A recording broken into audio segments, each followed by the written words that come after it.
The light is thin here, diluted by a pervasive river mist that clings to the dark forests. We are standing on an unseen line in the cold north of Gaul, sometime in the 1st century before the Common Era. The air smells of wet leaves, wood smoke, and the metallic tang of fear. From the south, the Roman world, a world of maps and hard borders, is pushing forward. Its generals send back reports, trying to impose order on a world that has none.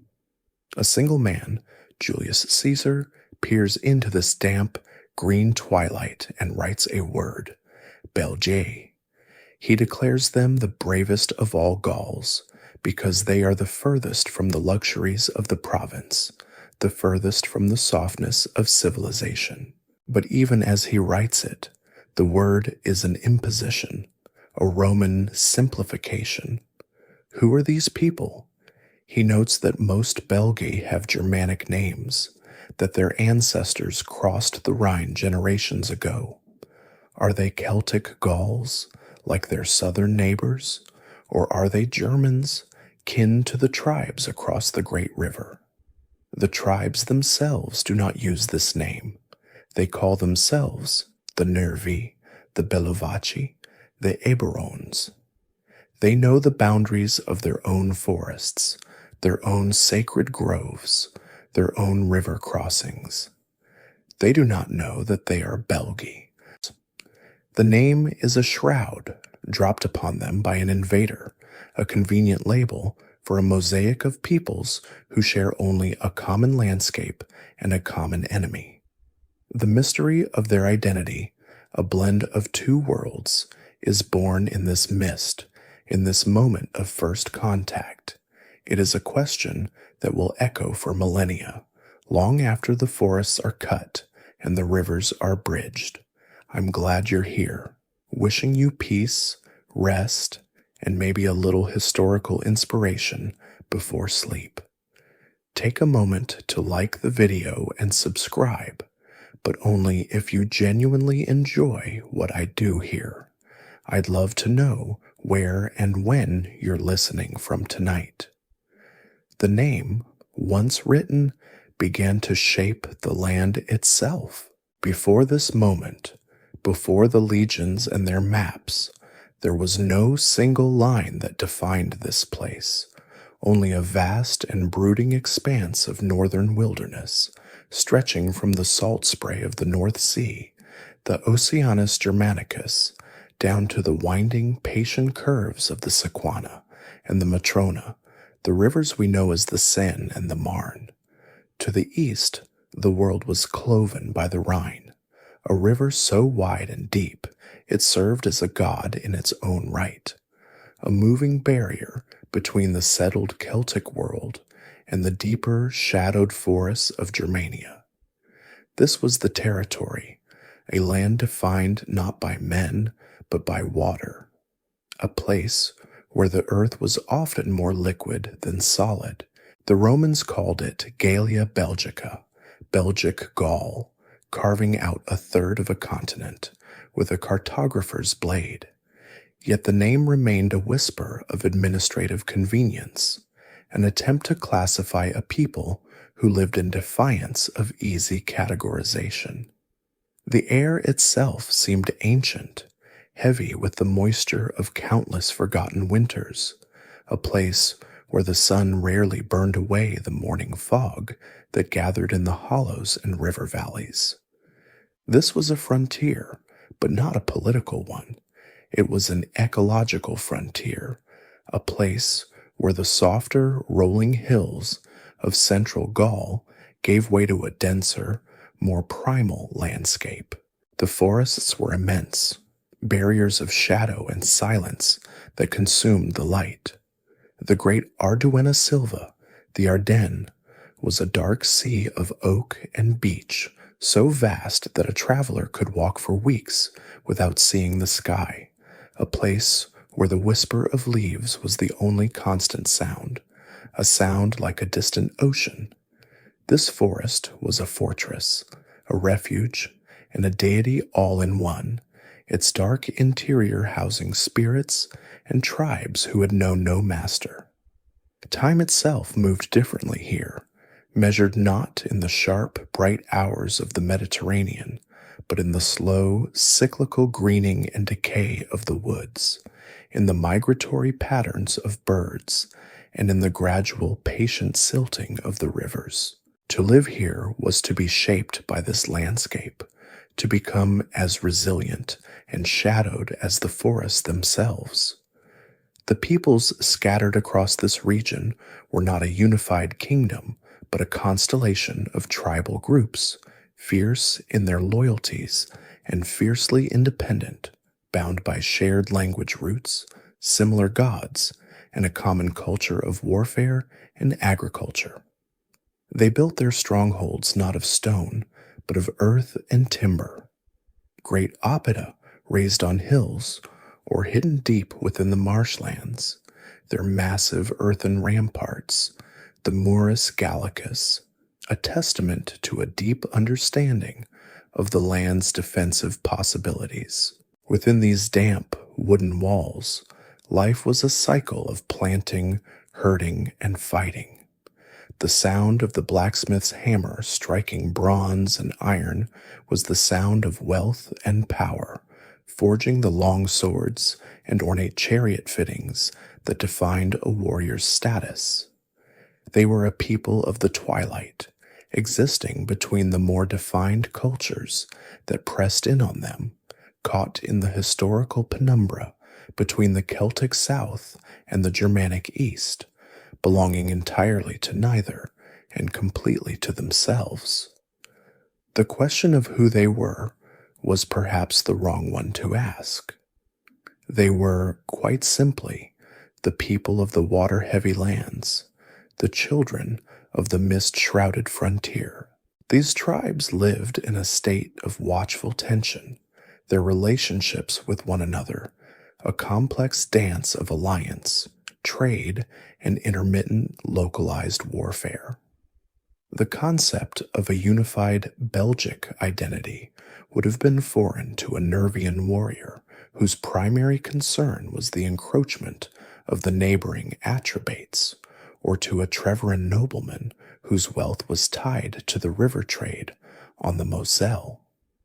Their world was intensely local, defined by the bend in a river, the location of a sacred spring, or the ridge of a hill that offered a clear view of the surrounding forest.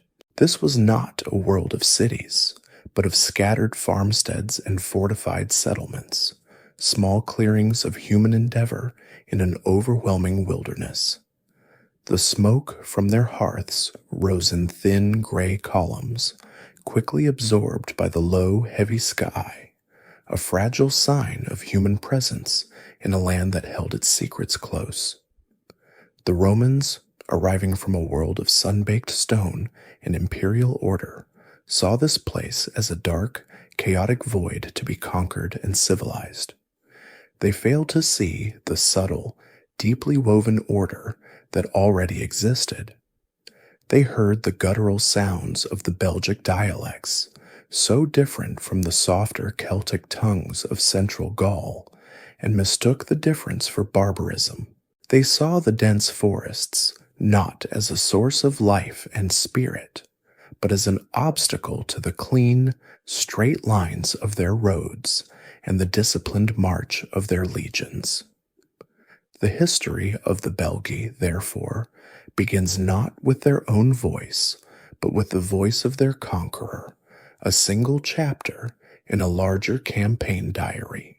Our journey must be to look past that first, simplifying Roman gaze, to push aside the heavy, damp curtain of the Arduena Silva ourselves, and to listen for the quieter sounds within, the clinking harness of a chariot, the murmur of a druid in a hidden grove, and the slow, steady breathing of a people who had mastered the art of living on the edge of the world, in the deep green shadows of the northern mist.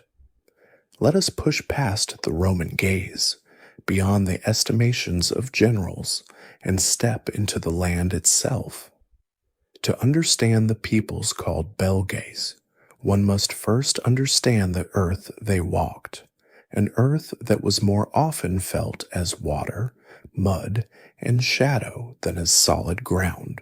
The territory of Gallia Belgica was a vast alluvial plain, a final flat exhalation of the continent before it met the cold breath of the northern sea. It was a land sculpted by water, defined by it, and in many places still belonging to it. This was the great wet heart of northern Europe, a landscape of low skies and endless horizons, where the dominant sound was not the clamor of cities, but the sigh of wind through reeds and the slow, patient movement of powerful rivers. 3 great river systems, the arteries of the land, dictated all life. To the east, the Rhine flowed, a vast, formidable barrier that was also a conduit, its broad, steady current, a shifting border between worlds. Through the center, the Mosa, the river Meuse, carved a deep, winding valley, its path a green ribbon of life through the higher, denser woodlands. And to the west, the Scaldis, the Scheldt, meandered through low, marshy plains, its estuary a vast, silt-heavy mouth opening to the sea, a place where salt and fresh water met in a constant tidal embrace. These rivers were not the tamed, bridged waterways of the south.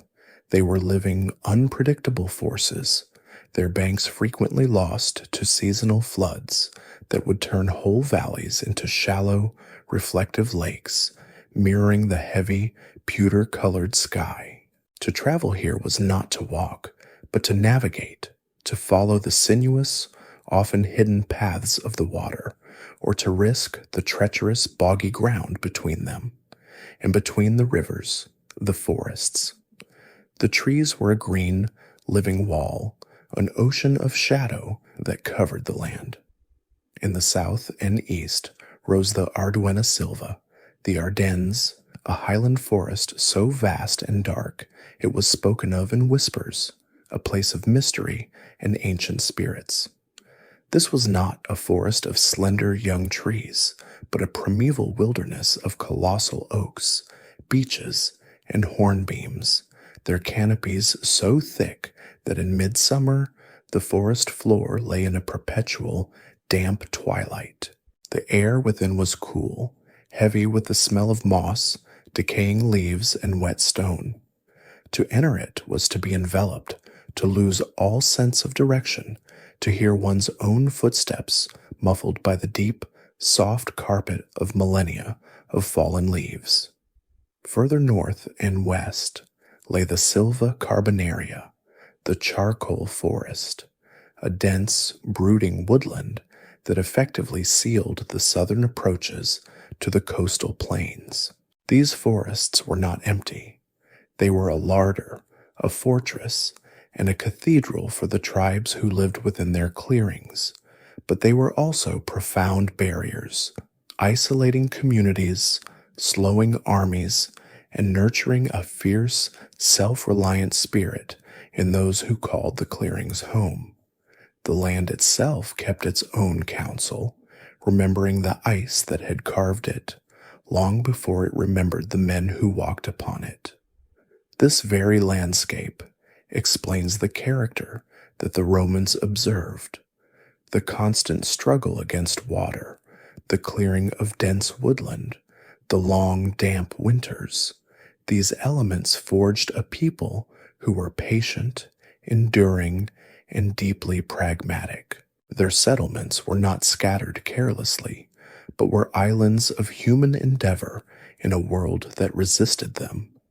They chose their ground with care, a dry hill rising from a marsh, a sharp promontory in a river valley, or a patch of high ground deep within the forest. The land dictated the terms of life and death, and its first law was water. Life here was a constant negotiation with moisture, mist, and mud. The earth was a sponge, holding the rain, and the air was often thick with a fog that rolled in from the rivers and the sea, blurring the edges of the world, softening the sounds of the hammer and the axe, and wrapping the small villages in a gray, quiet embrace. This was not a landscape that yielded easily to the plow. While the lighter, loose soils of the south could be farmed, much of the north was a tangle of forest and heath or coastal wetlands, a world of peat and bog. The wealth of the Belgae, therefore, was not solely in grain, but in cattle, in the rich pastures of the river valleys, in the timber and charcoal from the endless forests, and in the mastery of the hidden bog iron deposits that fueled their forges. They were pastoralists as much as agriculturalists, their lives tied to the health of their herds, which were in turn tied to the rhythms of the water-heavy land.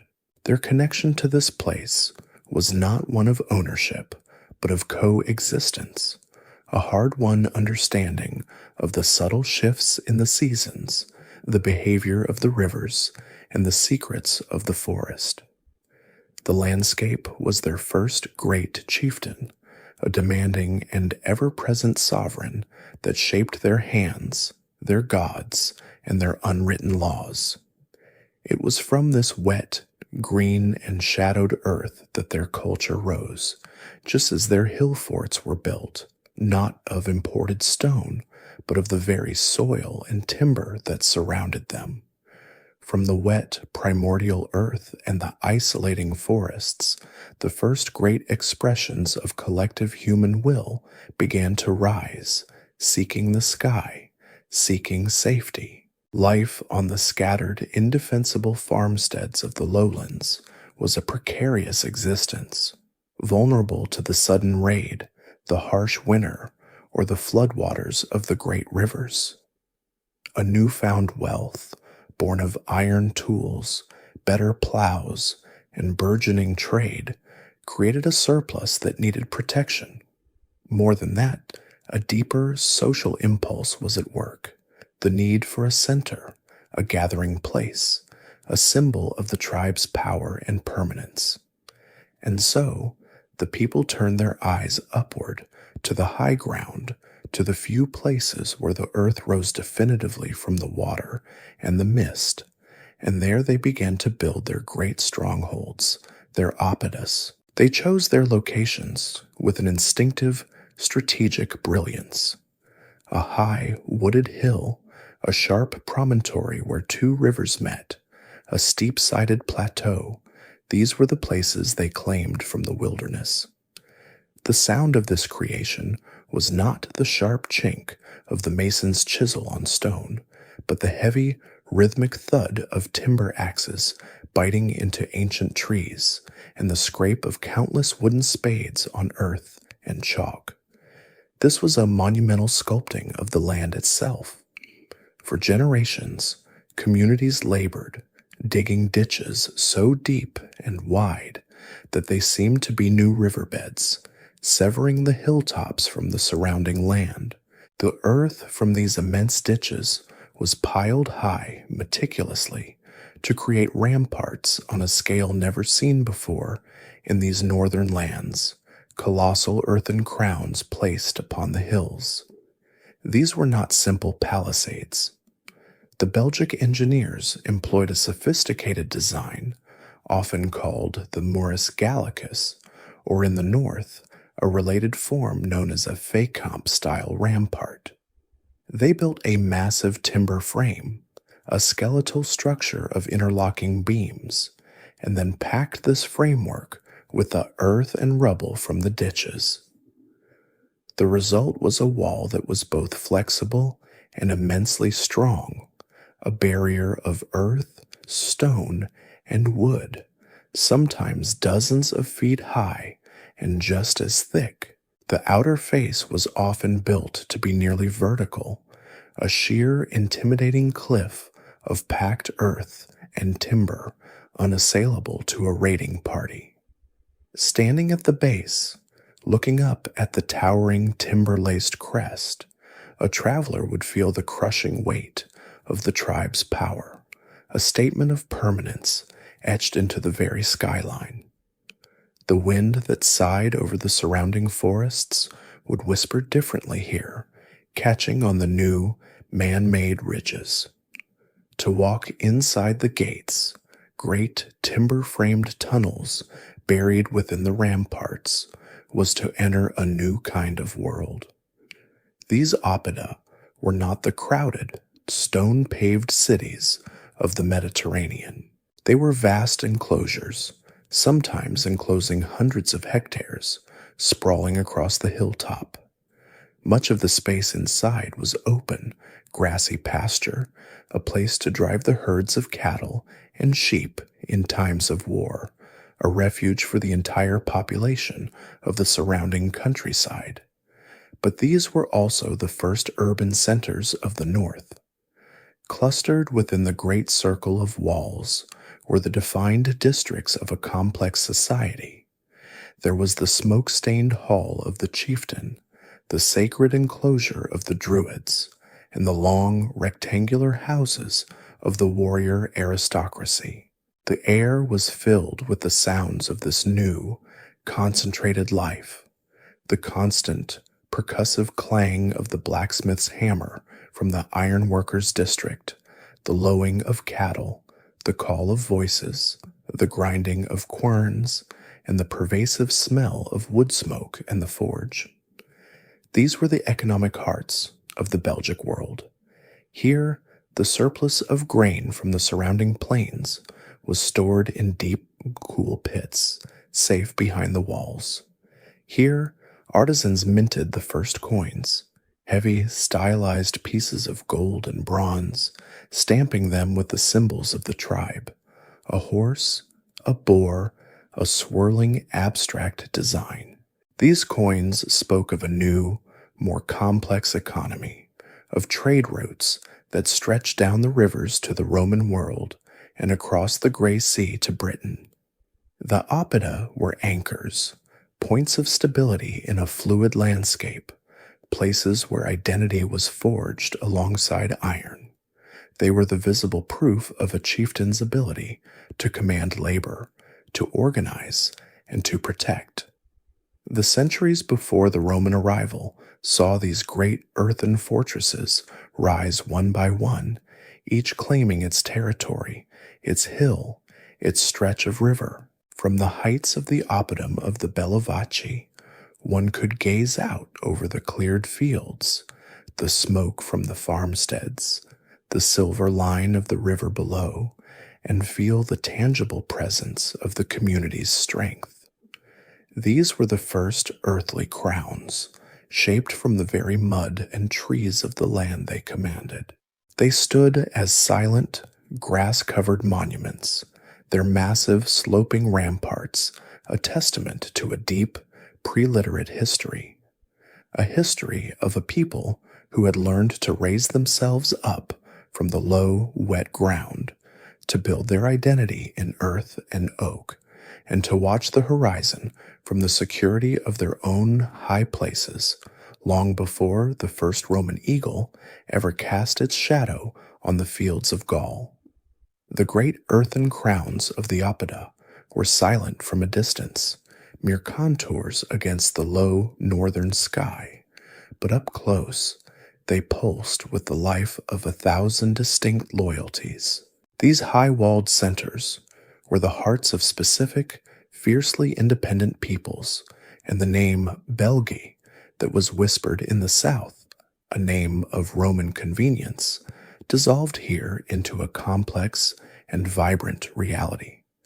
This was a mosaic of tribes, a fractured landscape of identities, where each forested valley and riverbend loyalty was absolute, and the name of a neighboring chieftain often carried more threat than that of a distant southern empire.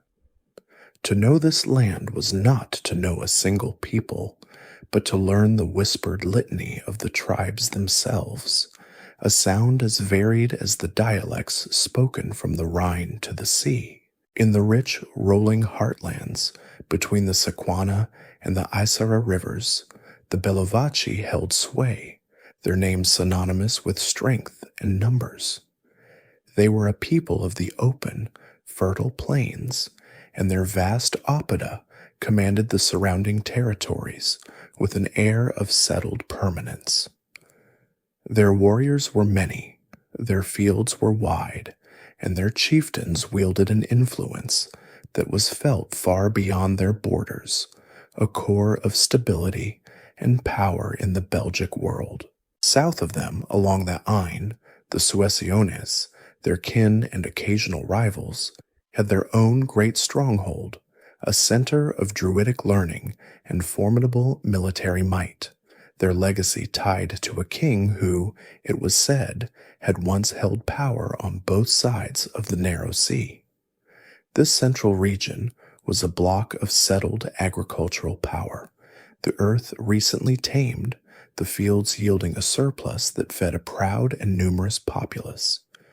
Travel north from these lands, and the world changed, growing denser, wilder.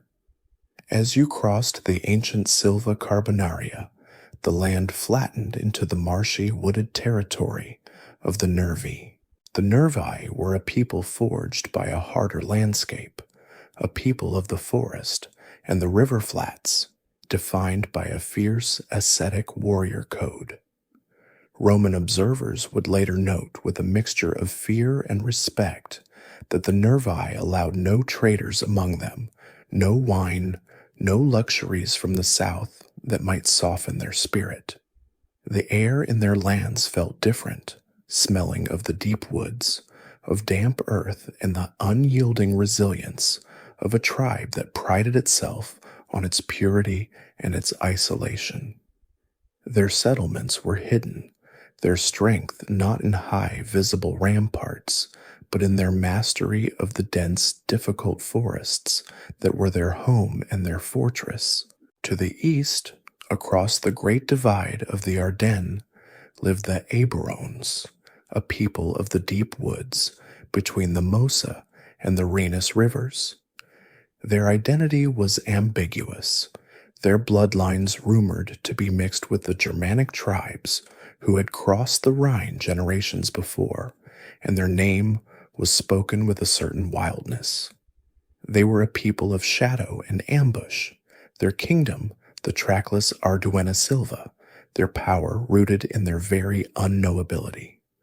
Their kings, Ambiorix and the aged Catavolcus, ruled not from a single monumental oppidum, but from a network of smaller hidden strongholds, their authority as fluid and pervasive as the mist that rose from the forest floor. They were a frontier people in every sense, living in the space between two worlds, Celtic and Germanic, and embodying the central mystery of the Belgic identity. And further south, along the winding sylvan valley of the Moselle, the Treveri had built a sophisticated and powerful realm. They were a bridge people, their lands a vital corridor for trade, their culture a rich blend of Celtic tradition and influences from both the south and the east. The Treveri were famed for their cavalry, their noblemen thundering across the more open fields on horses that were a great source of their wealth and pride. Their great oppidum on the Titelberg was more than a fortress. It was a nascent city, a center of iron production, trade, and political power that looked both inward to Gaul and outward across the Rhine. They were a people of the river, their fortunes rising and falling with the trade that moved along its steady, green-gray current. These were the great shards of the mosaic, but the pattern was finer still. Along the coast, facing the gray, wind-whipped sea, lived the Morini and the Menapi, the people of the sea, a maritime folk whose world was one of salt marshes, tidal flats, and fog. Their settlements were not high hills, but low islands of earth, raised in the swamps, their lives dictated by the rhythm of the tides, their skill with the sea-going boats that crossed the channel to Britain. And scattered between all these were others, the Atrebates, the Viramandui, the Ambiani, the Remi, the latter a powerful tribe centered on the chalk plains, who shrewdly watched the growing shadow from the south and chose a different path. Each tribe was a nation unto itself, with its own gods, its own sacred groves, its own dynastic rivalries, and its own deep ancestral memory. There was no single king, no high court, no unified Belgic consciousness. There was only the land, the rivers, the forests, and the scattered, fiercely independent peoples who had not yet realized that the world was about to demand they be one. This mosaic of tribes, this world of high ramparts and deep forests, was held together by an invisible, yet immensely strong framework of social order. It was a society built on a foundation of unwritten laws, sacred duties, and a profound, pervasive warrior ethos.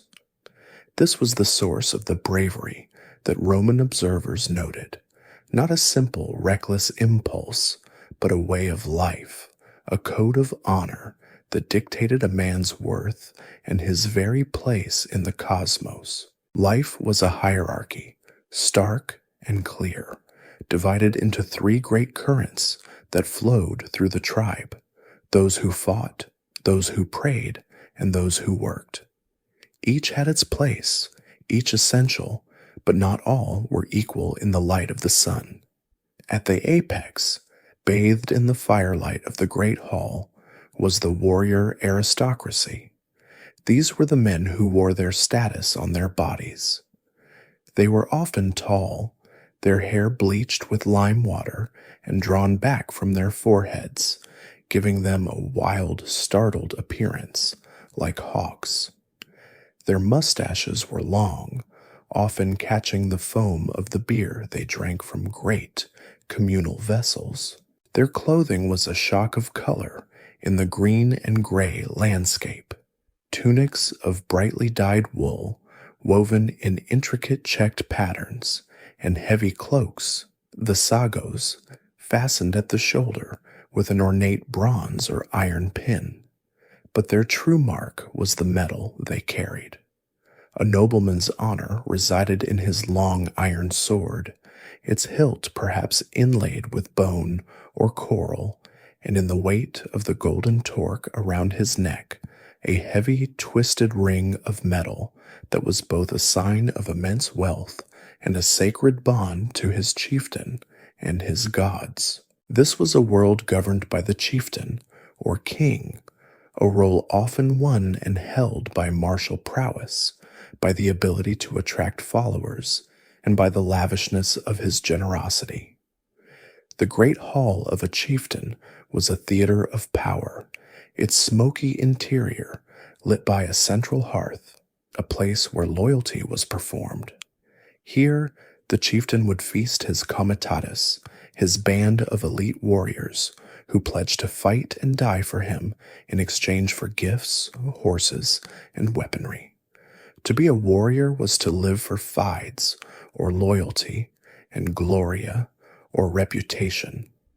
A man's name was his most valuable possession, a thing to be polished with brave deeds and defended to the death.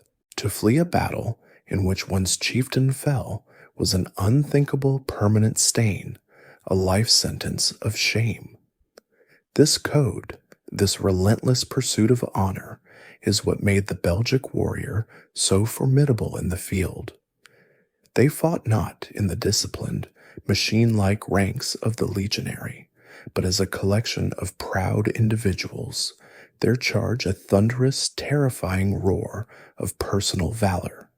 Their battles often punctuated by single combats between champions, their painted or tattooed skin and wild cries a form of psychological warfare against a more ordered world.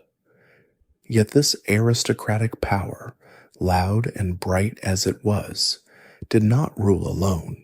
Moving in the shadows, in the silent groves beyond the oppidum walls, was a different kind of authority, one based not on iron, but on knowledge. These were the Druids. In Belgic Gaul, their power was as profound and as feared as in the south. They were the intellectual class, the memory of the people, the keepers of the sacred unwritten lore. They wore no torques, but their simple, undyed robes held a power that could stop a battle in its tracks. A chieftain might command a charge, but a druid could command the heavens, or so it was believed. They were the philosophers, studying the stars, the movement of the moon, and the secrets of the natural world. Their knowledge passed down only by mouth, a single student sometimes spending 20 years committing the sacred verses to memory. The Druids were the judges. They arbitrated disputes between tribes and between men, their decisions final and backed by the ultimate sanction, excommunication. To be cast out by the Druids was to become a ghost, an outcast forbidden from the sacrifices, shunned by all, a fate considered worse than death. They were the priests, presiding over the dark, sacred rituals in the Nemetona, the holy groves, often deep within the oak forests. The whisper of the wind in the oak leaves was, to them, the voice of the gods, and they were its sole interpreters. They managed the sacrifices, seeking to balance the forces of the world, to ensure the fertility of the crops and the success of the warriors. They held the tribes in a kind of spiritual tether, their authority trancing the political boundaries of the oppida, creating a rare underlying sense of cultural unity in this fractured land. Below these two great powers, the warrior's sword and the druid's word, lived the third and largest class, the plebs, the common people. They were the silent, unseen foundation of the entire structure. They were the farmers in the small clearings, their hands worn by the wooden plows, their lives governed by the rising of the sun and the turning of the seasons. They were the herders, the woodcutters, the artisans, the women at the looms weaving the bright, checkered cloth. They had little to no political voice, their status often little better than servitude, bound to the warrior nobility for whom they worked, and to whom they fled for protection in times of war. It was their surplus of grain that fed the warriors, their labor that raised the great earthen ramparts, their sons who would fill the lower ranks of the tribal levy. Their lives were a quiet, constant hum of activity beneath the louder, more dramatic histories of the kings and the druids. Yet without their toil, the great halls would stand empty and the sacred fires would go cold. This was the fixed, rigid order of the world, a balance of power, prayer, and production, all bound together by the fierce, green land itself. At the far eastern edge of the Belgic lands, where the Arduena Silva began to thin and the ground fell away, flowed a force of nature that was both a boundary and a beginning. This was the Rhenus, the River Rhine, a vast, moving chronicle of the continent itself. It was a presence more than a feature, a wide, gray-green ribbon of cold, fast-moving water, its voice a constant, rushing murmur that was the background sound for the tribes who lived near its banks. In the long, damp summers, its surface reflected the low, racing clouds, its width in places a formidable, intimidating expanse. In the depths of winter, its song would often fall silent, its surface locking into a groaning, uneven plain of ice, a white bridge to another world. This river was the great, visible, and deeply ambiguous divide of the ancient world. To the west, in the Opida and field clearings of Gaul, the river was seen as the end of things, the hard, final border of the Celtic world. Beyond it lay Germania, a name whispered with a mixture of fear and myth, a land imagined as a single, unending black forest, a place of colder winters, deeper shadows, and wilder, less settled peoples. For the Treveri, whose territory pressed against the river's western banks, it was a source of both commerce and anxiety, a moat that separated their ordered, aristocratic world from the unknown. The river, in its sheer, powerful flow, seemed to be a definitive statement from the gods, a line drawn upon the earth, separating the known from the unknowable, the field from the forest, the settled from the nomadic. Yet a river is never a wall. It is a path. This great divide was, and had always been, a permeable membrane, a place of constant, restless, and often invisible movement. The division it marked was not a clean, sharp line, but a blurred, water-heavy zone of transition, a place where identities, languages, and bloodlines mingled and became indistinct. For millennia, the Rhenus had served as a conduit, a flowing road for peoples seeking new lands, new alliances, or refuge from conflicts deep within the heart of Germania. The border it represented was a human concept. The river itself only knew the pull of the sea, and it carried with it whatever fell into its embrace, be it a fallen log or a dugout canoe filled with warriors. This constant, quiet traffic across the water is the deep, underlying truth of the Belgic identity, the answer to the Roman question of who these people truly were. Long before the legions marched north, the tribes of the Belgae were already a people of mixed heritage.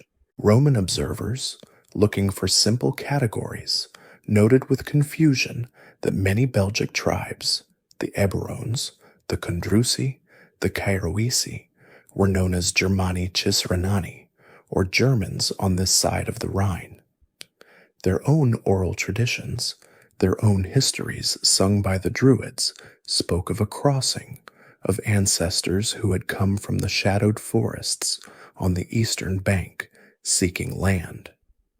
This was not a single catastrophic invasion, but a slow, generational seepage, a steady diffusion of peoples that had colored the entire culture of the region.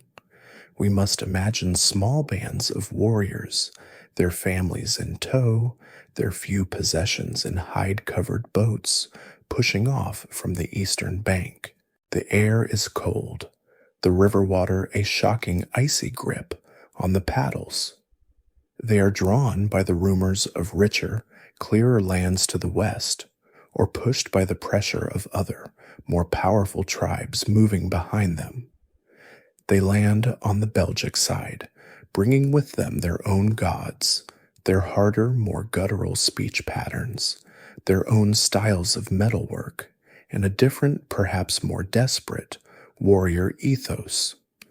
They do not conquer the Celtic tribes they find. They move among them, they intermarry, they ally, and they are absorbed, but in their absorption, they change the very nature of the blood and the culture they have joined. This is why the Belgae were different.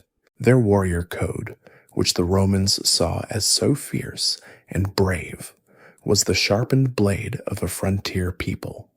They were a fusion, a living testament to the ambiguity of the great river. Their culture was a hybrid, their roots drawing sustenance from two different soils. The Celtic traditions of the great Opida and the Druidic faith were the strong, visible trunks, but the leaves were rustled by a different wind, a wind from across the Rhine. This mixing created a society of inherent tension and dynamism, a people who defined themselves by their separation from the softer Gauls to the south and by their ancestral connection to the wilder lands of the east. The Rhine did not just divide the worlds, it created the Belgae, flowing through their veins as surely as it flowed past their forest strongholds, a constant, moving reminder that no border is ever truly closed, and no identity is ever truly pure. The lands of the Belgae, for all their forests and rivers, were not limitless. They ended. To the north and west, the solid, predictable earth dissolved, the trees fell away, and the world was given over to a new, immense, and restless element. This was the Oceanus Germanicus, the great gray northern sea, a place of cold, ceaseless motion, its horizon a perpetually shifting line of silver and shadow. For the tribes living on the coast, the Morini and the Menapi, the sea was not an end, but another kind of road, a vast rippling plain that smelled of salt, weed, and distance. Its tides dictated their lives, filling the estuaries, flooding the salt marshes, and bringing strange, smooth wood to their shores. The sound of the surf, a constant hollow shh and roar, was the final note of the Belgic world. And on the far side of this water, visible on the clearest of days as a low, white smudge against the southern sky, lay another land. This was Britannia, a place of myth and rumor, a vast, mist-wreathed island spoken of by traders and adventurers. It was known to be a source of tin, a metal vital for the forging of bronze, and a place of deep druidic mysteries, perhaps the very source from which the druidic lore of Gaul had first come. For generations, the sea had been a barrier, crossed only by the brave or the desperate, by small, hide-covered curraghs and merchants in their sturdy oaken boats. But in the final centuries before the Roman arrival, something changed. A new pressure, a new restlessness began to build.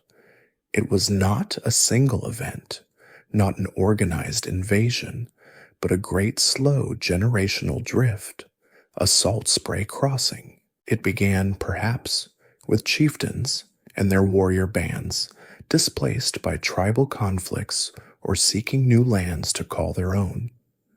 They would gather on the flat, pebbled beaches of the Belgic coast, the air sharp with salt and the cries of gulls. We must see them, their bright, checked cloaks flapping in the constant wet wind, their eyes turned south to the promise of that white line. They would load their heavy, oak-planked, seafaring vessels, ships built not for speed, but for strength, with high prows and sterns to face the challenging, choppy waves of the channel, their sails made of leather, stiff and loud in the wind. The journey itself was a trial of faith, to leave the familiar, solid earth for the unstable. Heaving water was to place oneself in the hands of the gods. The sound was one of wood groaning, of leather sails cracking like whips, of the wind's high whistling song in the rigging, and the constant rhythmic slap of the waves against the hull. The world was reduced to a rocking gray-green motion, the smell of the sea, the chill of the spray, and the sight of the low Belgic coastline receding, becoming just another dark smudge, indistinguishable from the clouds. For a time, there would be nothing but water, a disorienting, limitless expanse that tested the nerve of even the bravest warrior. And then, a new scent on the wind, damp earth, chalk, and wood smoke from a new shore, and the white cliffs of Britannia would rise from the sea, no longer a smudge, but a towering, sheer, and intimidating reality. They made landfall in the fertile lands of the southeast, in the territories that would one day be called Kent, Hertfordshire, and Essex. They came not as a single wave, but as a steady, relentless tide of their own, bringing with them the full imprint of their continental culture. They were not refugees, they were pioneers, and in some cases conquerors. They brought their language, their gods, and their distinct, high-shouldered pottery. They brought their agricultural knowledge, the heavy plows that could break the rich, new soil. Most importantly, they brought their social structure and their technology. The sound of the Belgic forge, the clang of the hammer on iron, was soon heard in the British forests, and with it, a new kind of power. The most visible sign of their arrival was the transformation of the landscape. Just as they had done in Gaul, they sought the high ground. The ancient rounded hills of southern Britain were reshaped, crowned with the same massive earthen ramparts and deep ditches as the oppida of their homeland.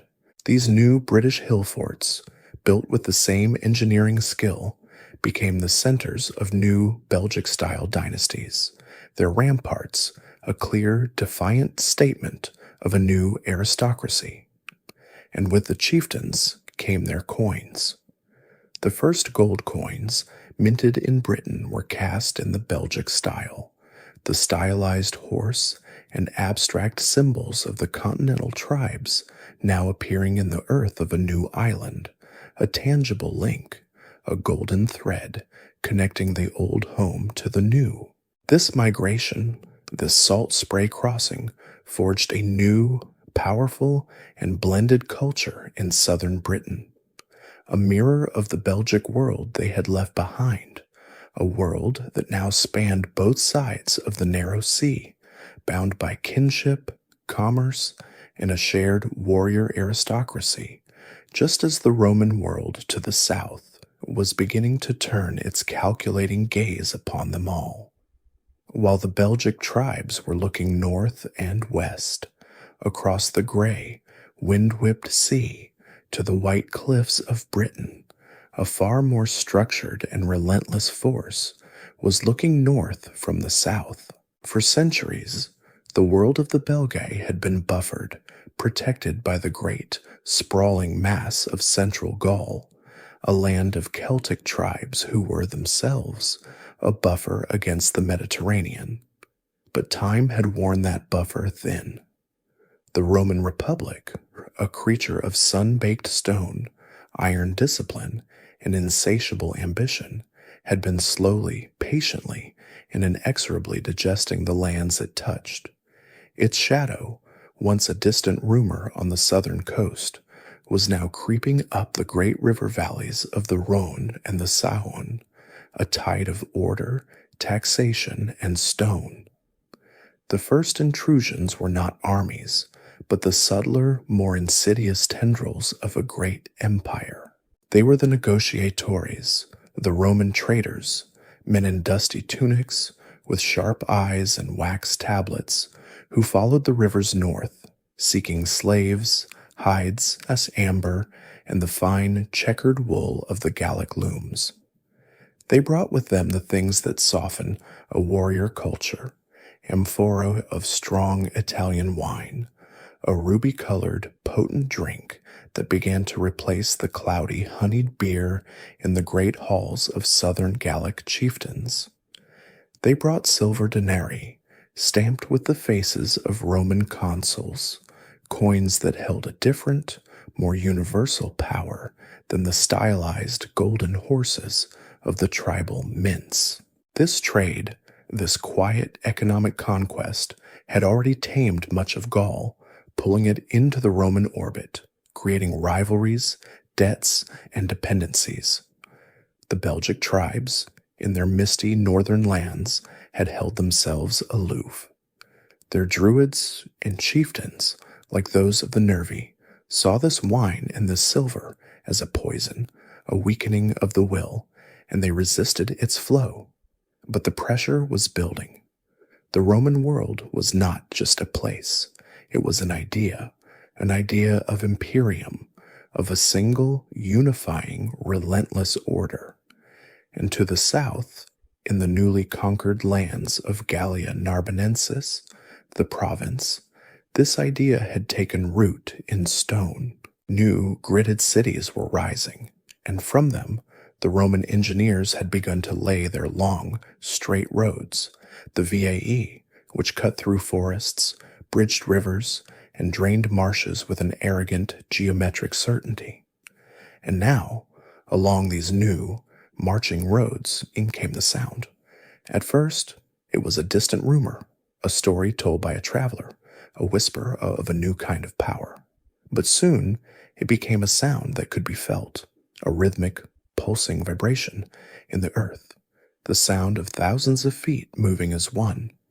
This was the sound of the legions, the sound of the eagle moving north. It was the heavy, rhythmic thud, thud, thud of the Belgae, the hobnailed military sandals, striking the gravel and stone of the Roman roads. It was the clatter of iron-bound shields, the scuda locked together.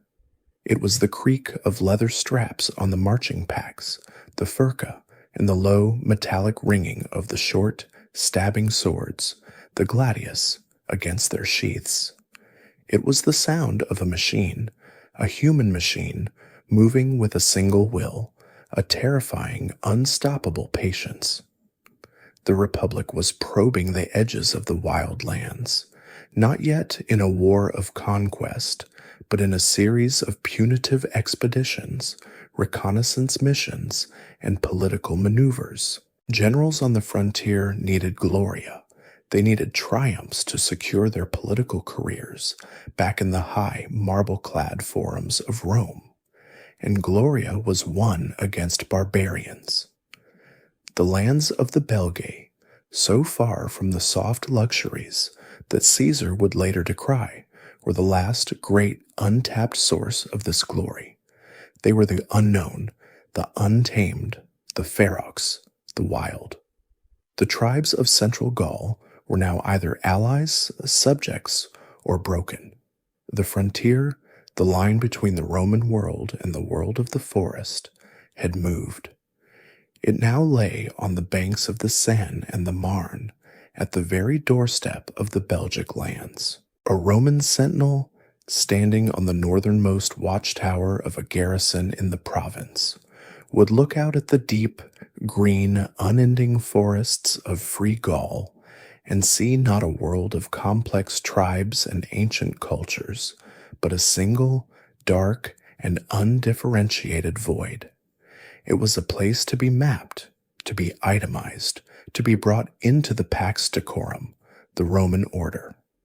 The Belgic peoples, secure in their high earthen oppida, living by the code of the warrior and the word of the druid, were, in the Roman mind, simply the next chapter in the great, inevitable story of Roman expansion.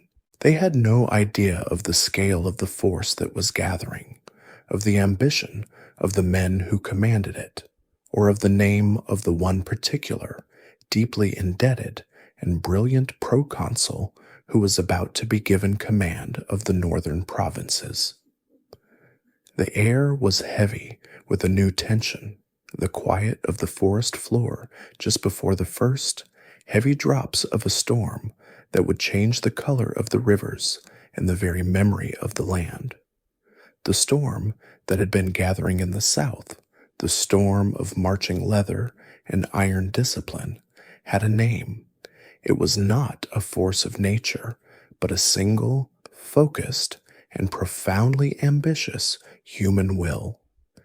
In the year 58 BC, that will arrived in Gaul. He was Gaius Julius Caesar, the new proconsul, a man of patrician blood, boundless intellect, and suffocating personal debt. He was a politician, a writer, and a general, and he understood, better than any, that these three roles were one. He came to Gaul not to protect a border, but to forge an empire, and in forging that empire, to forge his own path to absolute power back in Rome.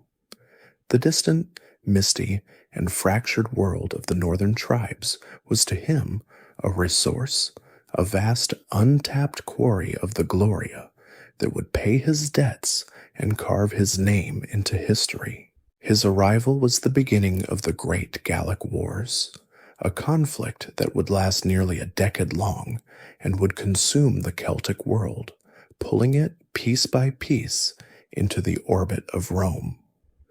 The pretext for war, the casus belli, came from the south with the mass migration of the Helvetii tribe. Caesar moved with a speed that was terrifying, a speed that would become his signature. He raised new legions, broke the migration, and in the same campaign turned his attention to the east, shattering the power of the Germanic chieftain Ariovistus.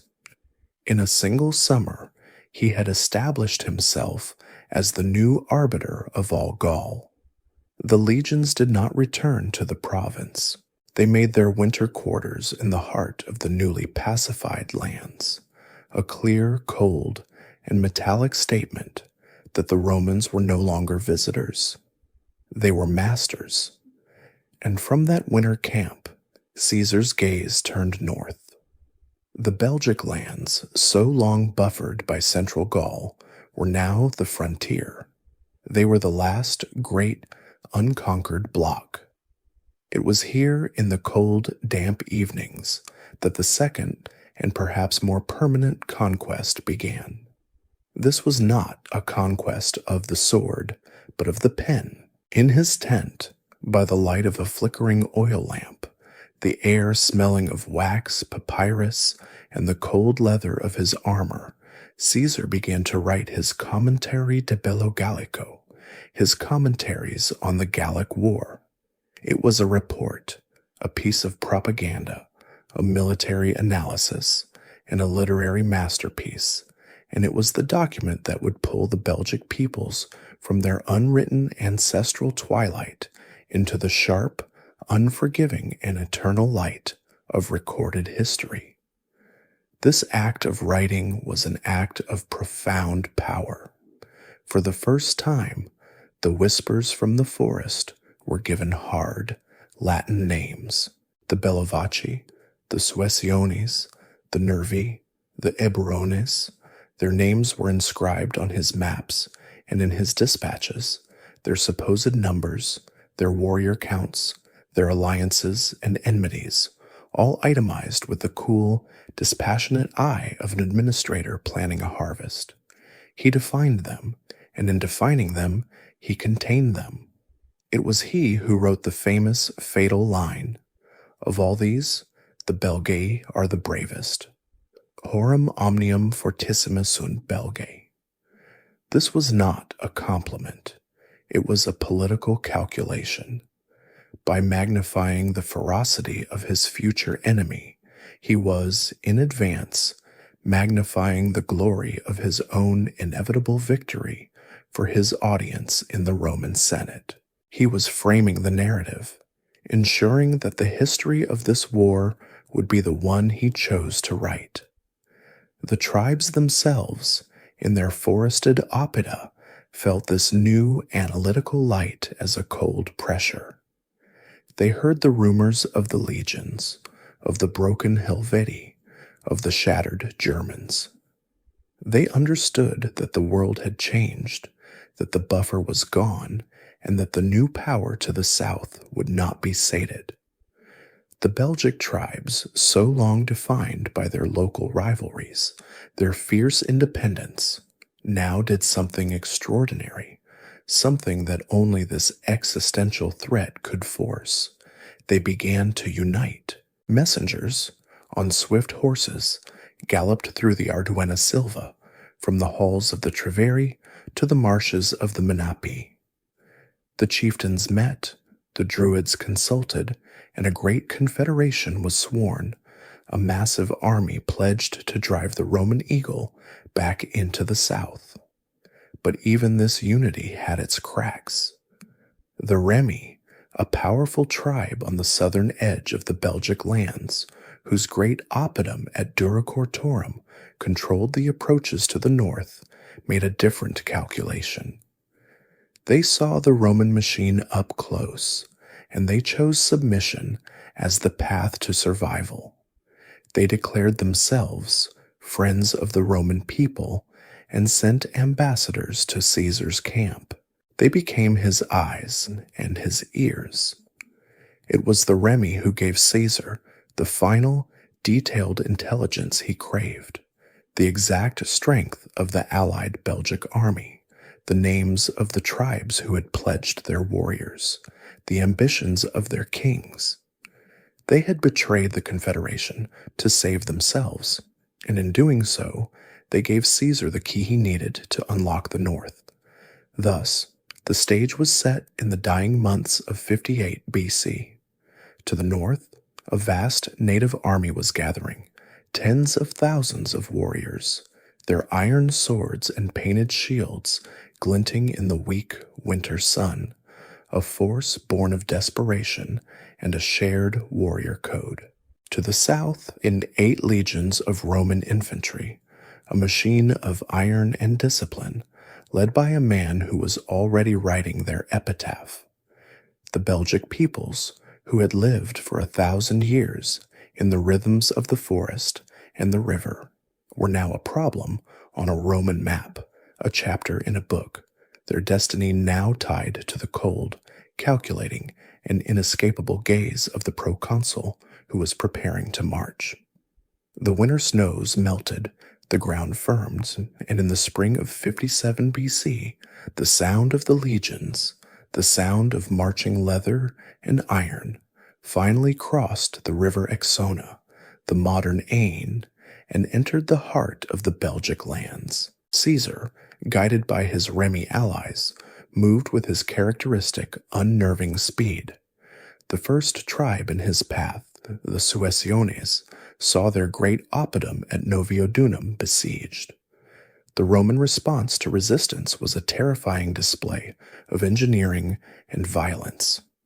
Great siege towers, wooden mountains on wheels, were rolled to the earthen walls.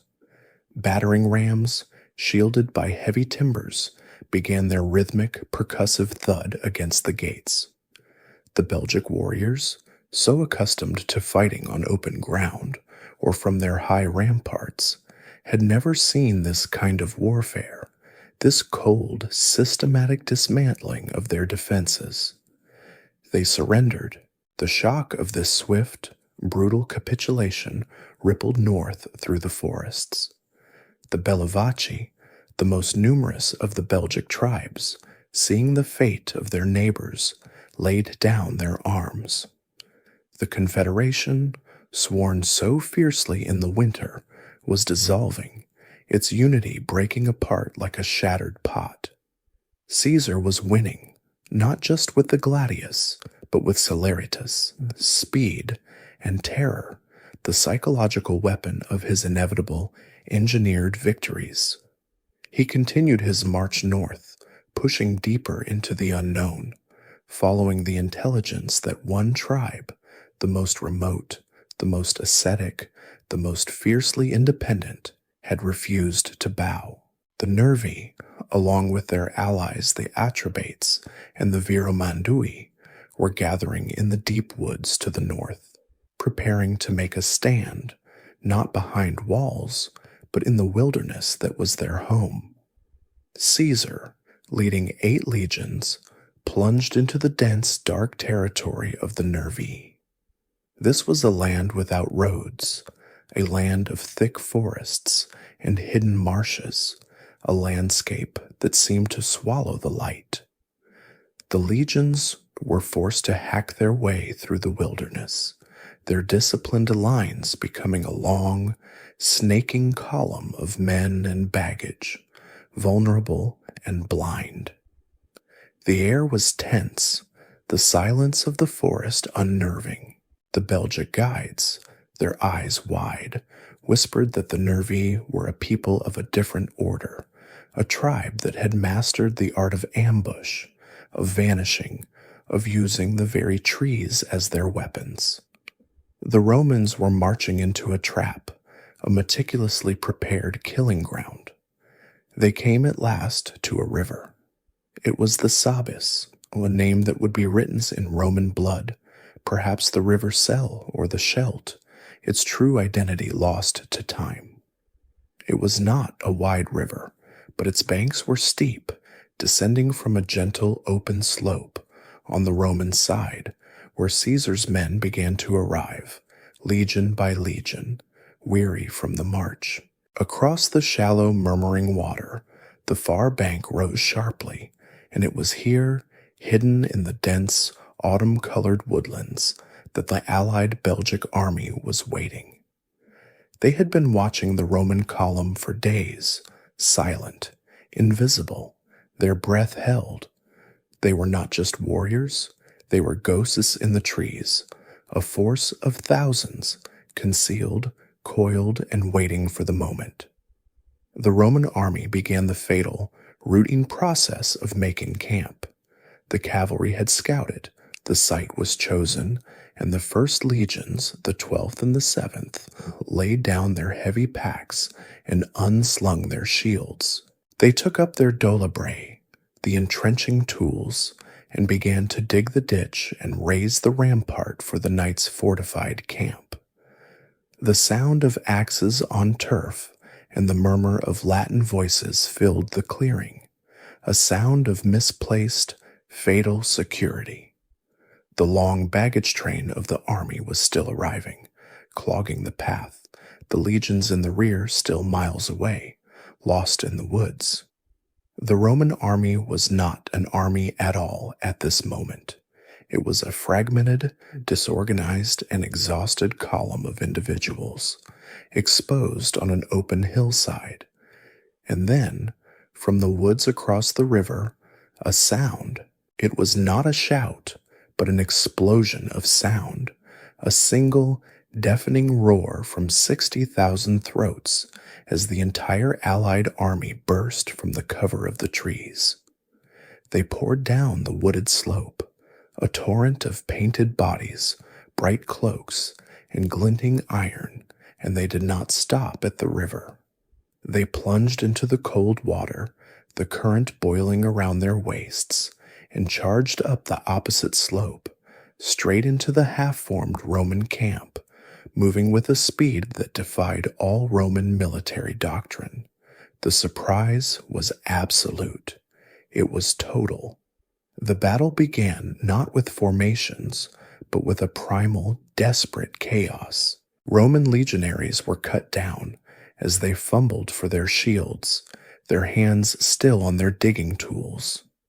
Centurions, their armor unstrapped, shouted orders that were lost in the din, trying to form a line that did not exist. There was no time for speeches, no time to unfurl the legionary standards, no time even to put on helmets. It was a fight for sheer, breathless survival. The Nervii, led by their chieftain Bodwaniatus, were a whirlwind of ferocious, targeted violence. They smashed into the 12th Legion, shattering its cohesion, driving it back, their long swords finding the gaps in the Roman armor. On the Roman right, the Atrebates were repulsed, but in the center, the battle was a vortex of individual, desperate struggles. Caesar himself, a man in a red cloak, was in the thick of it, snatching a shield from a retreating soldier, his voice hoarse, begging his men to stand, to simply form a shape, a circle, anything to stop the Belgic tide. The Roman camp was overrun. The baggage train was captured. The legionary eagles themselves, the sacred symbols of Roman power, were threatened, their bearers standing as islands in a sea of fighting.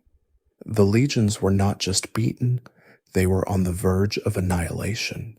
The air was thick with the smell of iron, sweat, and the wet, metallic copper of blood. The river Sabis, that quiet northern stream, was turning red. The bravest of all Gauls, in this one desperate, chaotic afternoon, had come within a spear's breadth of destroying the proconsul and changing the course of history forever. The red chaos on the banks of the Sabis, that desperate, howling vortex of individual combat, had been a single heartbeat from total Roman annihilation. But the Belgic tide, for all its ferocious valor, was not a machine. The Roman army, even in its death throes, was. As Caesar, his voice gone, his shield battered, held the line, the battle turned. It turned not on bravery, but on discipline. The 10th Legion, Caesar's loyal elite force, which had been in the rear, finally arrived on the field. They saw the catastrophe unfolding, advanced with cold precision, and smashed into the flank of the exhausted Nervi. The arrival of these fresh, organized, and furious legionaries was a shock of cold iron. The Belgic line, which had been a fluid, charging wave, now became a static, desperate pocket of resistance. The fight became a massacre. The Nervi, Boduognatus among them, refused to retreat, their warrior code forbidding what their tactical situation demanded. They stood on the hill, surrounded, and were cut down, dying on the piles of their own fallen comrades, their bravery becoming their doom. By evening, the sound in the valley was no longer the clash of iron, but the low, terrible moaning of the wounded. The ground, slick with blood and mud, was a testament to the cost of Roman victory. The Nervi, as a military force, were not just defeated, they were erased. Caesar, in his commentaries, would write with a cold political sorrow that the tribe was reduced to almost nothing. The bravest of all Gauls had broken themselves against the iron will of the legions. The years that followed this battle were a grim, suffocating quiet. 56 and 55 BC were seasons of pacification, a Roman word that meant the methodical extinguishing of all resistance. The Belgic lands were now an occupied territory, the great Oppida now housing Roman garrisons, their earthen walls a symbol not of Belgic strength, but of Roman control. The tribes were disarmed, their chieftains either dead, in chains, or like the Remi, reduced to puppet rulers, their friendship with Rome a golden leash. The legions, like a heavy iron-toothed harrow, moved across the land, their presence a constant metallic weight. The air smelled of Roman campfires, of the sour wine of the soldiers, and of the dust from the new, straight roads being cut through the ancient forests. But in the deep woods, in the Arduena Silva, the ancient, brooding heart of the Belgic lands, a different kind of quiet held. This was the territory of the Eburones, the tribe of mixed blood, the people of the shadow. In the autumn of 54 BC, Caesar, believing the land to be subdued, made a fatal, arrogant decision. The grain harvest had been poor. He was forced to disperse his legions for the winter, spreading them thin, stationing them one by one in the territories of the tribes they were meant to be watching. One legion, the 14th, along with 5 cohorts, was placed in the very heart of the Eburon lands, under the command of the legates Quintus Titurius Sabinus and Lucius Aurunculeius Cotta. The Eburones were led by 2 kings, the aged and cautious Catuvolcus, and a younger, more dynamic chieftain, a man whose name would become a legend of resistance. He was Ambiorix. He was a man of the forest, a master of its languages, its shadows, and its deceptions. He had watched the Roman occupation, his loyalty a mask worn with a perfect, chilling patience. He waited, letting the Roman soldiers build their winter fort, a small wooden square of order in his vast, wild kingdom. He waited until the fort was built, until the routines were set, until the first cold winds of winter began to blow through the trees. Then he struck. The plan was not a frontal assault, not a repeat of the Sabis. It was a spider's web, a trap woven from the Romans' own arrogance. First, a small, sudden attack on the fort, just enough to bloody the Romans, to sow panic. Then, Ambiorix himself, the picture of a concerned, frantic ally, came to the gates to parley. He spoke to the Roman commanders, his voice full of false friendship. He told them a terrible, fabricated story. A massive, coordinated Gallic and Germanic uprising had begun. All of Gaul was in flames. Huge armies were on the march. He, Ambiorix, was being forced by his own people to join. But because of his love for the Romans, he was offering them this one chance. He would grant them safe passage, a path through his forests to the nearest Roman garrison, to safety. The Roman camp was split. Cotta, the seasoned soldier, was suspicious. He argued to stay, to fight from behind their new walls. But Sabinus, the senior officer, was afraid. He believed the lie. He saw the logic of the trap, and he called it a path to safety. He ordered the legion to abandon the fort. At dawn, the great bronze gates swung open, and the legion, the 14th, nearly 7,000 men, a long, snaking column of soldiers and baggage, marched out into the mist-shoaled, silent autumn forest. They were marching to their doom. Ambiorix had chosen the place perfectly. It was a deep, wooded valley, a natural U-shape, the path sinking down between high, tree-choked slopes. As the last of the Roman baggage train entered the valley, the trap was sprung. The Eburones warriors, who had been lying in total silence in the trees, their very breathing muffled by the leaves, rose as one.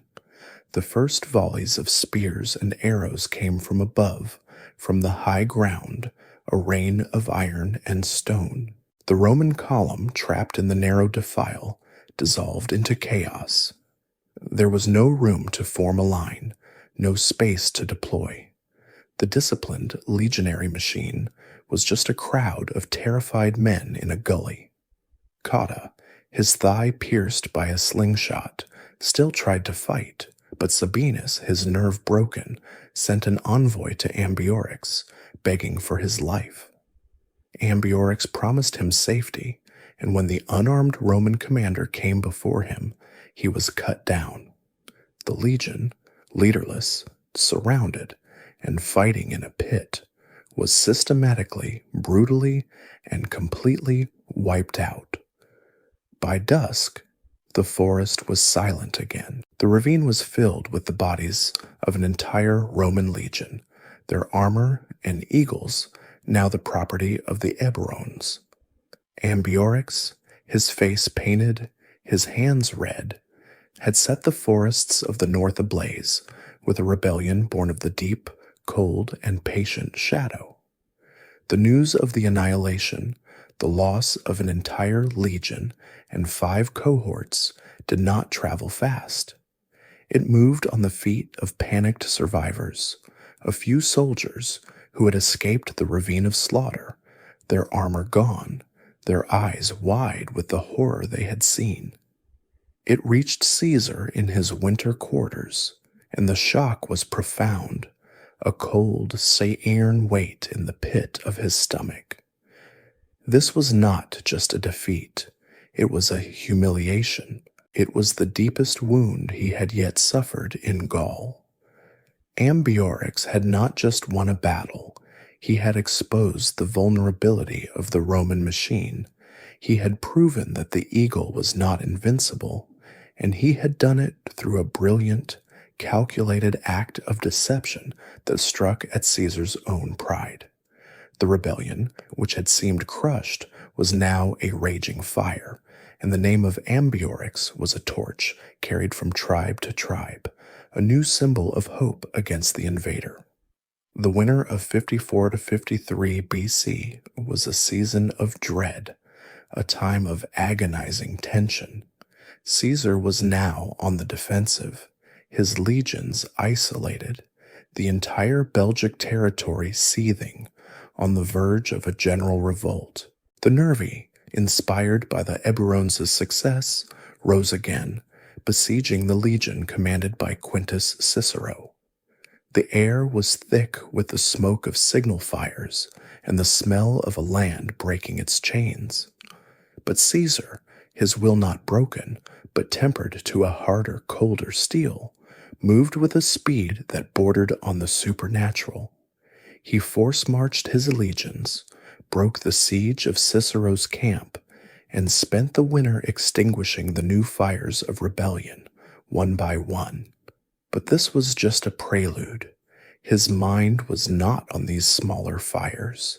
His mind was fixed with a cold, obsessive focus on the one tribe and the one man who had dealt him this wound. His mind was on Ambiorix and the Eburones. When the spring of 53 BC came, it did not bring a season of renewal. It brought vengeance.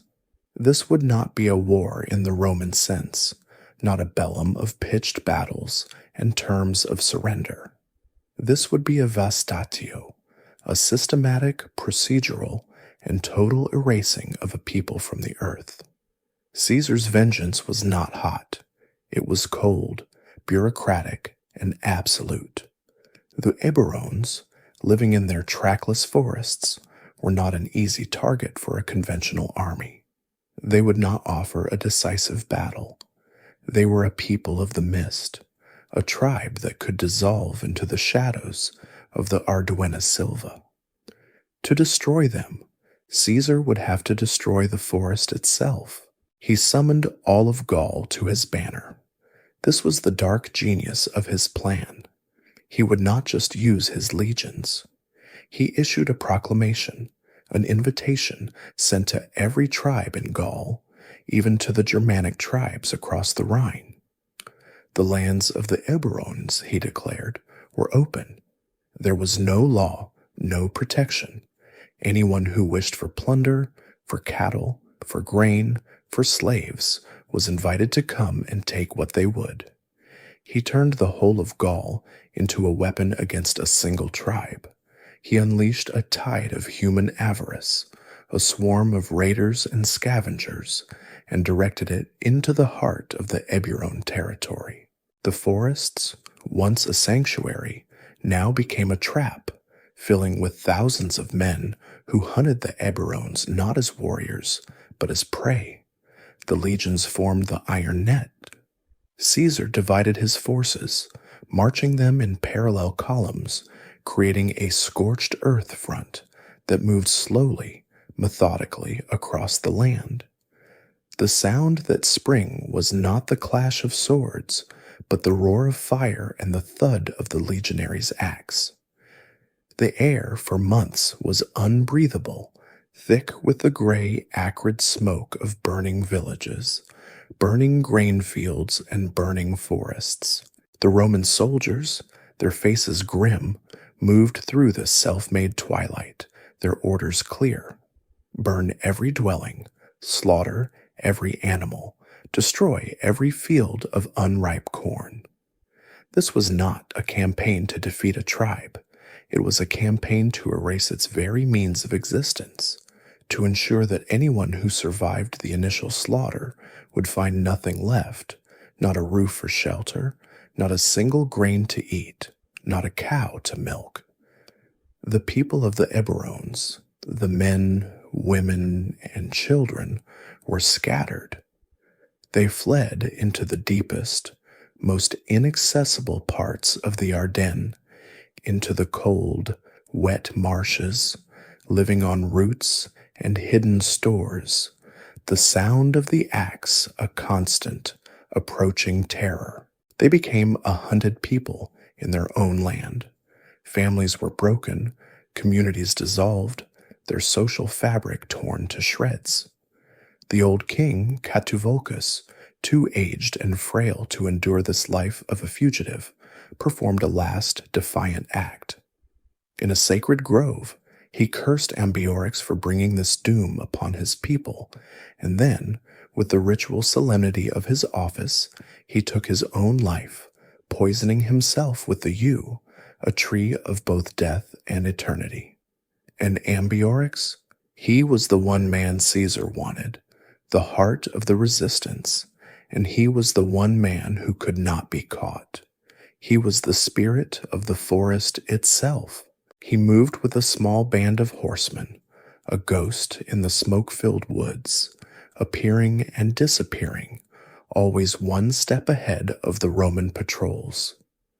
Caesar's frustration was palpable. He had unleashed hell on earth. He had depopulated an entire country. He had filled the ravines with the unburied dead, and yet the man who was the cause of it all, the symbol, remained free. The vastatio was complete. The lands of the Eburones were a silent, blackened waste, a vast open wound on the face of Gallia Belgica. The tribe itself was gone, scattered to the winds, its name effectively erased from the lists of the living. Caesar, having made his terrible cold point, declared the task finished, but Ambiorix the man had slipped through his fingers, vanishing across the Rhine into Germania, a final, defiant shadow that the legions, for all their power, could not hold. The smoke from the blackened lands of the Eburones had stained the skies for a season, a vast gray funeral pyre that served as a terrible, silent warning. The air all across the north was heavy with the smell of this warning, the scent of a vengeance so total it numbed the hearts of the living. The great Gallic revolt of 52 BC, the one that had united the central tribes under the charismatic Arvernian Vercingetorix, had been born of this same desperation. It had blazed brightly, a continent-wide fire, and it had been extinguished in the blood-soaked siege lines of Alesia. Vercingetorix was in chains, destined for a Roman triumph. The war, for all intents and purposes, was over. Gaul was broken. But in the north, in the old water-heavy lands of the Belgas, one last ember smoldered. The Roman net, so vast and so heavy, had not yet closed on every corner of the forest. The Bellovaci, that proud, numerous people who had once submitted so quickly, now looked at the fate of the Eburones and understood. They saw that submission was no guarantee of survival.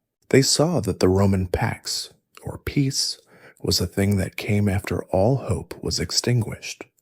And in the year 51 BC, 1 year after Alesia, with all of Gaul prostrate, the Bellovaci chose to stand up. Their leader was a man named Corius, a chieftain of the Old World mold, a man of immense physical courage and a warrior's charisma. He was not a trickster like Ambiorix, nor a grand strategist like Vercingetorix. He was a symbol of the furia, the wild, defiant spirit of the Belgic warrior, and he preferred death in the field to a life of bowing to a Roman legate. He was joined by Commius, the chieftain of the Atrebates, a complex, tragic figure who had once been Caesar's greatest ally, who had ridden to Britain as his envoy. But the alliance had rotted into betrayal and assassination attempts, and Commius was now Caesar's most bitter personal enemy, his face scarred, his heart filled with a cold, desperate hatred. Together, these last chieftains rallied the remnants of the Belgic tribes, the Bellovaci, the Atrebates, the Ambiani, the Veliocases, for one final impossible stand. Corius had learned. He knew the legions were invincible in a pitched battle. He knew the great Oppidus were no longer sanctuaries. but traps, places to be besieged and starved. He moved his people, the non-combatants, the women, the children, the elderly, into the deep, trackless marshlands, hiding them on islands of solid ground within the swamps, places the heavily laden legionaries could not or would not go. For his warriors, he chose the great wooded hills and forests. He would fight a new kind of war, the war of the shadow, the war of Umbriorix, but with a larger, more organized army. He would not offer a target. He would bleed the Romans, cut their supply lines, ambush their foraging parties, and vanish back into the green, misty light of the woods. Caesar, who had believed his work in Gaul was finished, was forced to return to the north. His fury was the cold, tired fury of an administrator whose books will not balance. This last, nagging pocket of resistance was an offense to the totality of his victory. He moved his legions into the territory of the Bellovaci, but he found no one. The fields were empty. The Oppida were deserted. There was only the unnerving silence of the forests, a silence that his scouts knew was false, a silence that hid thousands of watching, hostile eyes. The campaign became a frustrating, grinding, and dangerous game of cat and mouse. Every Roman patrol that left the marching camp was shadowed. Every foraging party was a target. The thud of a spear from the trees, the sudden howling charge of Chaereas's elite warriors, the flash of bright cloaks, and then silence again, the ambushers gone, leaving only Roman dead in the mud. Caesar, the ultimate student of warfare, the man who had written the book, now showed he had learned from his enemies. He understood that to beat Chaereas, he had to beat the forest itself. And he understood that to beat a warrior like Chaereas, he must use the chieftain's own pride against him. He laid a trap, not of earth and wood, but of psychology. He found a wide, marshy valley, a place of good pasture, a perfect, tempting target. He sent his auxiliary cavalry, his non-Roman allies, into the valley to forage, making them appear scattered, vulnerable, and poorly led. But in the woods on the surrounding hills, hidden from view, in total silence, he stationed his legions. Chaereas, from his own high lookout, saw what he had been waiting for. He saw the vulnerable cavalry, the seeming arrogance of the Romans, the perfect opportunity for a devastating, morale-building strike.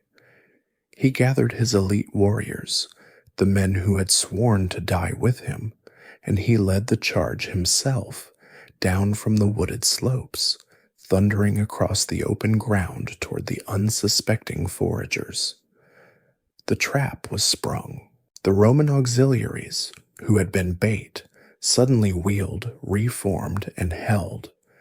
And from the forest's edge, a sound that Chaereas had not expected, the blare of Roman trumpets, the cornu and the tuba, and the sight of the legionary standards, the eagles emerging from the trees. The legions, in their perfect, glittering, iron-bound lines, were closing the mouth of the valley. Chaereas was trapped. He was caught in the open, the one place he had sworn never to be. The battle was a foregone conclusion, a slaughter. But in this final desperate moment, the Belgic warrior code asserted itself, a last defiant blaze. Chaereas did not surrender. He did not attempt to flee. He stood his ground, his great physical form a rallying point, his voice roaring. He fought not for victory, but for honor, for a good death, for the final statement that to be a Belgic chieftain was to die on one's feet. He fought until he was overwhelmed, his body pierced by a dozen javelins. And with his death, the last defiant spirit of the Bellovaci and of all Gallia Belgica broke. The resistance dissolved, not into a retreat, but into a rout, a final, despairing flight. The Roman net, its iron links now complete, closed forever around the misty northern lands. The age of Belgic independence was over. The final, desperate cry of Correus, the last chieftain of the Bellovaci, was absorbed by the wet earth of the valley, and with it, the sound of organized war in the Belgic lands fell silent. The silence that followed was not the soft, green quiet of the old forests. It was a stunned, hollow, and watchful silence. It was the sound of a people broken, thus a land exhausted, a warrior code extinguished, its final, defiant blaze now just a memory of smoke in the damp air. The age of the high earthen ramparts, the Oppida, was over. The age of the Druid's word in the sacred grove was fading. The old, fierce loyalties of the mosaic of tribes had been systematically, and now, finally, crushed under the relentless, hobnailed caligay of the legions. Into this vacuum, this exhausted quiet, came a new kind of Roman power. The war was won, and now the work must begin. The gladius was cleaned and sheathed, and in its place the tools of administration were drawn. Julius Caesar, the conqueror, had moved on, his gaze turned south to Rome, to his own greater destiny, a path that would end on the marble floor of the Senate. The task of organizing his vast northern conquest fell to his successor, the first true emperor, Augustus, and so the land that had been a fluid, chaotic, and wild frontier, a place defined by its forests and rivers, was now to be carved, measured, and defined by the Roman state. This was the true, and perhaps more permanent, imprint. It was an act of profound administrative violence. Roman cartographers and governors unrolled their papyrus maps in their new, timber-framed basilicas. They drew lines. With a stroke of red ink, a vast territory, stretching from the Rhine to the sea, was officially and immutably designated Gallia Belgica. It was no longer a war zone. It was a province, a unit of taxation, a line item in the imperial budget. A new capital was chosen, not in a wild forested oppidum, but in the open, chalky plains, at Dura Cortorum, the chief city of the Remi, the tribe whose loyalty had been the key to Caesar's first swift victories. This city, modern-day Reims, was to be the administrative heart, the point from Zorizoi which the new Roman order would radiate. And to radiate that order, to ensure the silence of the north would never again be broken by the likes of Ambiorix, the Romans began to lay their tethers. The first and most important work was the road. The legionary, the soldier, now gave way to the grammaticus, the Roman surveyor. These men were the quiet, meticulous agents of imperium. They arrived with their simple, brilliant tools. The groma, a cross staff with plumb lines for sighting perfect, straight angles, and the corybates, a long wooden level for measuring gradients. They were followed by the legionary engineers, and soon by the forced labor of the conquered tribes themselves. The sound of the axe returned to the forest, but it was a different sound. It was not the vastatio of Caesar, the burning and destruction. It was a focused, methodical clearing, a precise, linear constructio. The Roman road did not respect the land, it commanded it. The old Celtic paths were soft, winding, and sensible. They followed the curve of a hill, the dry ridge of a valley, the path of a deer to water. They were paths of coexistence.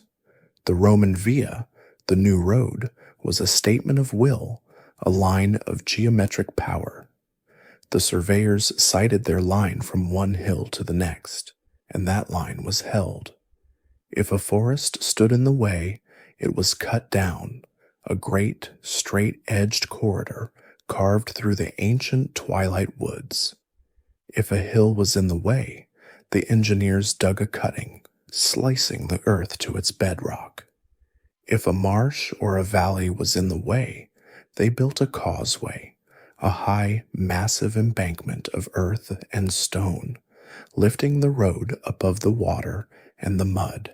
Then came the pavement itself, a deep, layered creation of stone, gravel, and sand, packed down until it was a hard, permanent, and cambered surface designed to shed the endless northern rain. This was the imprint of stone, a scar that would outlast the empire itself. And these roads, these new pale gray gashes in the green landscape, all led somewhere.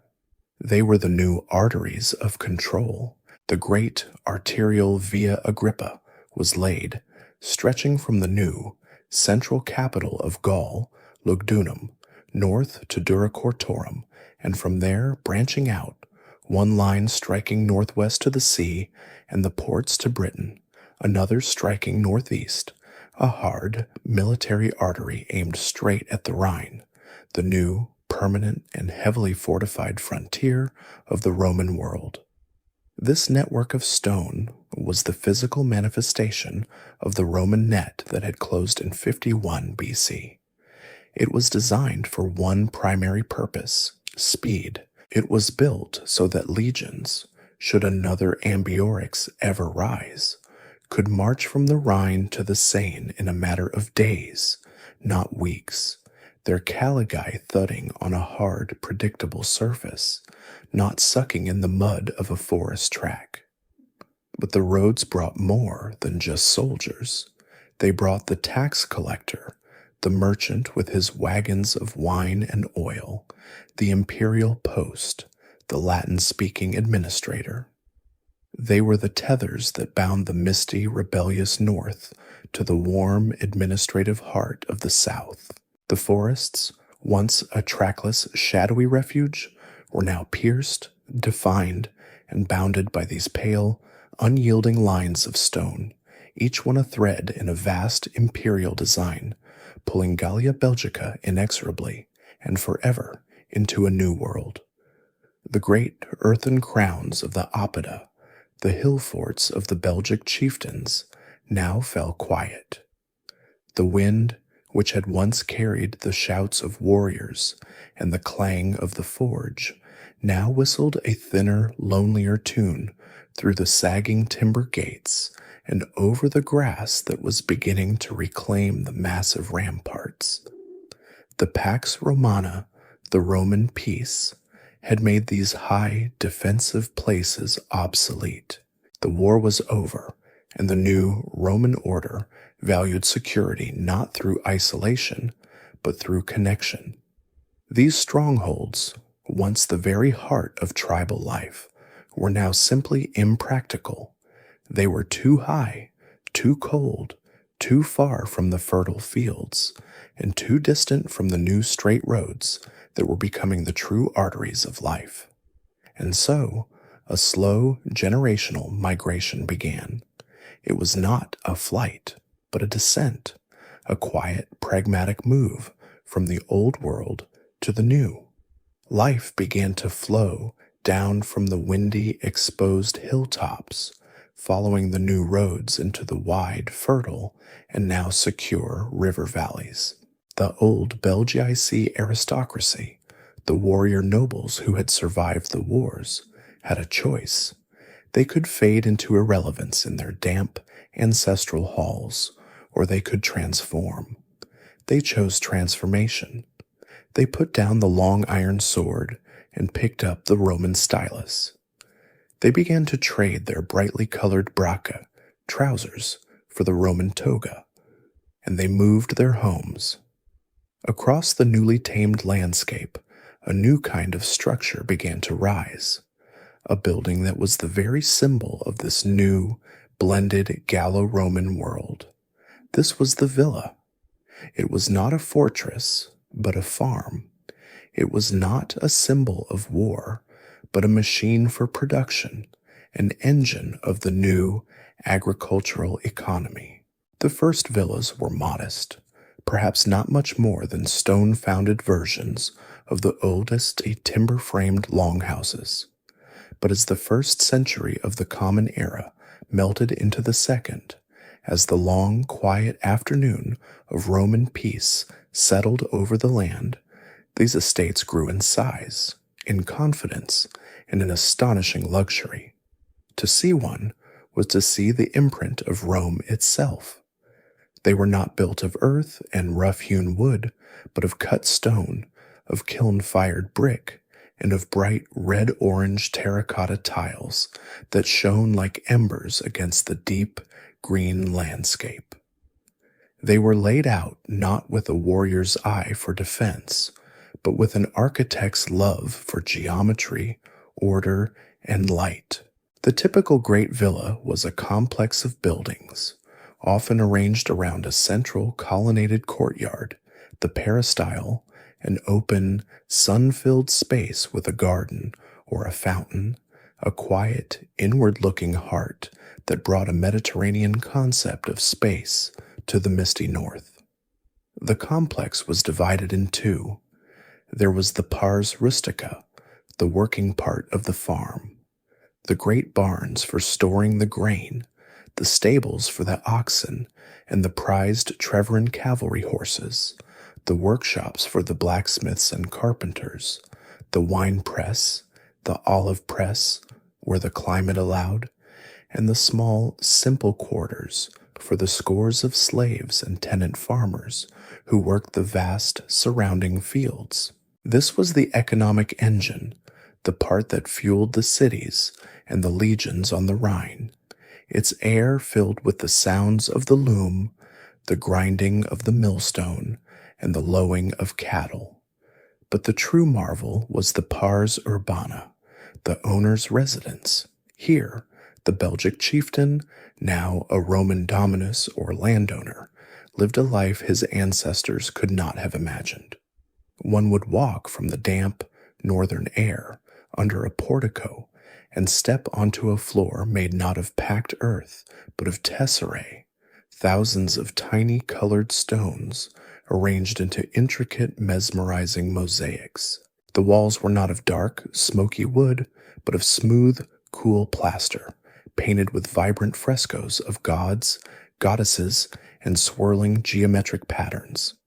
And beneath their feet, a small, smoky, private miracle, the Hippocaust. Roman engineers, with their mastery of heat and air, had built these villas with hollow floors and walls.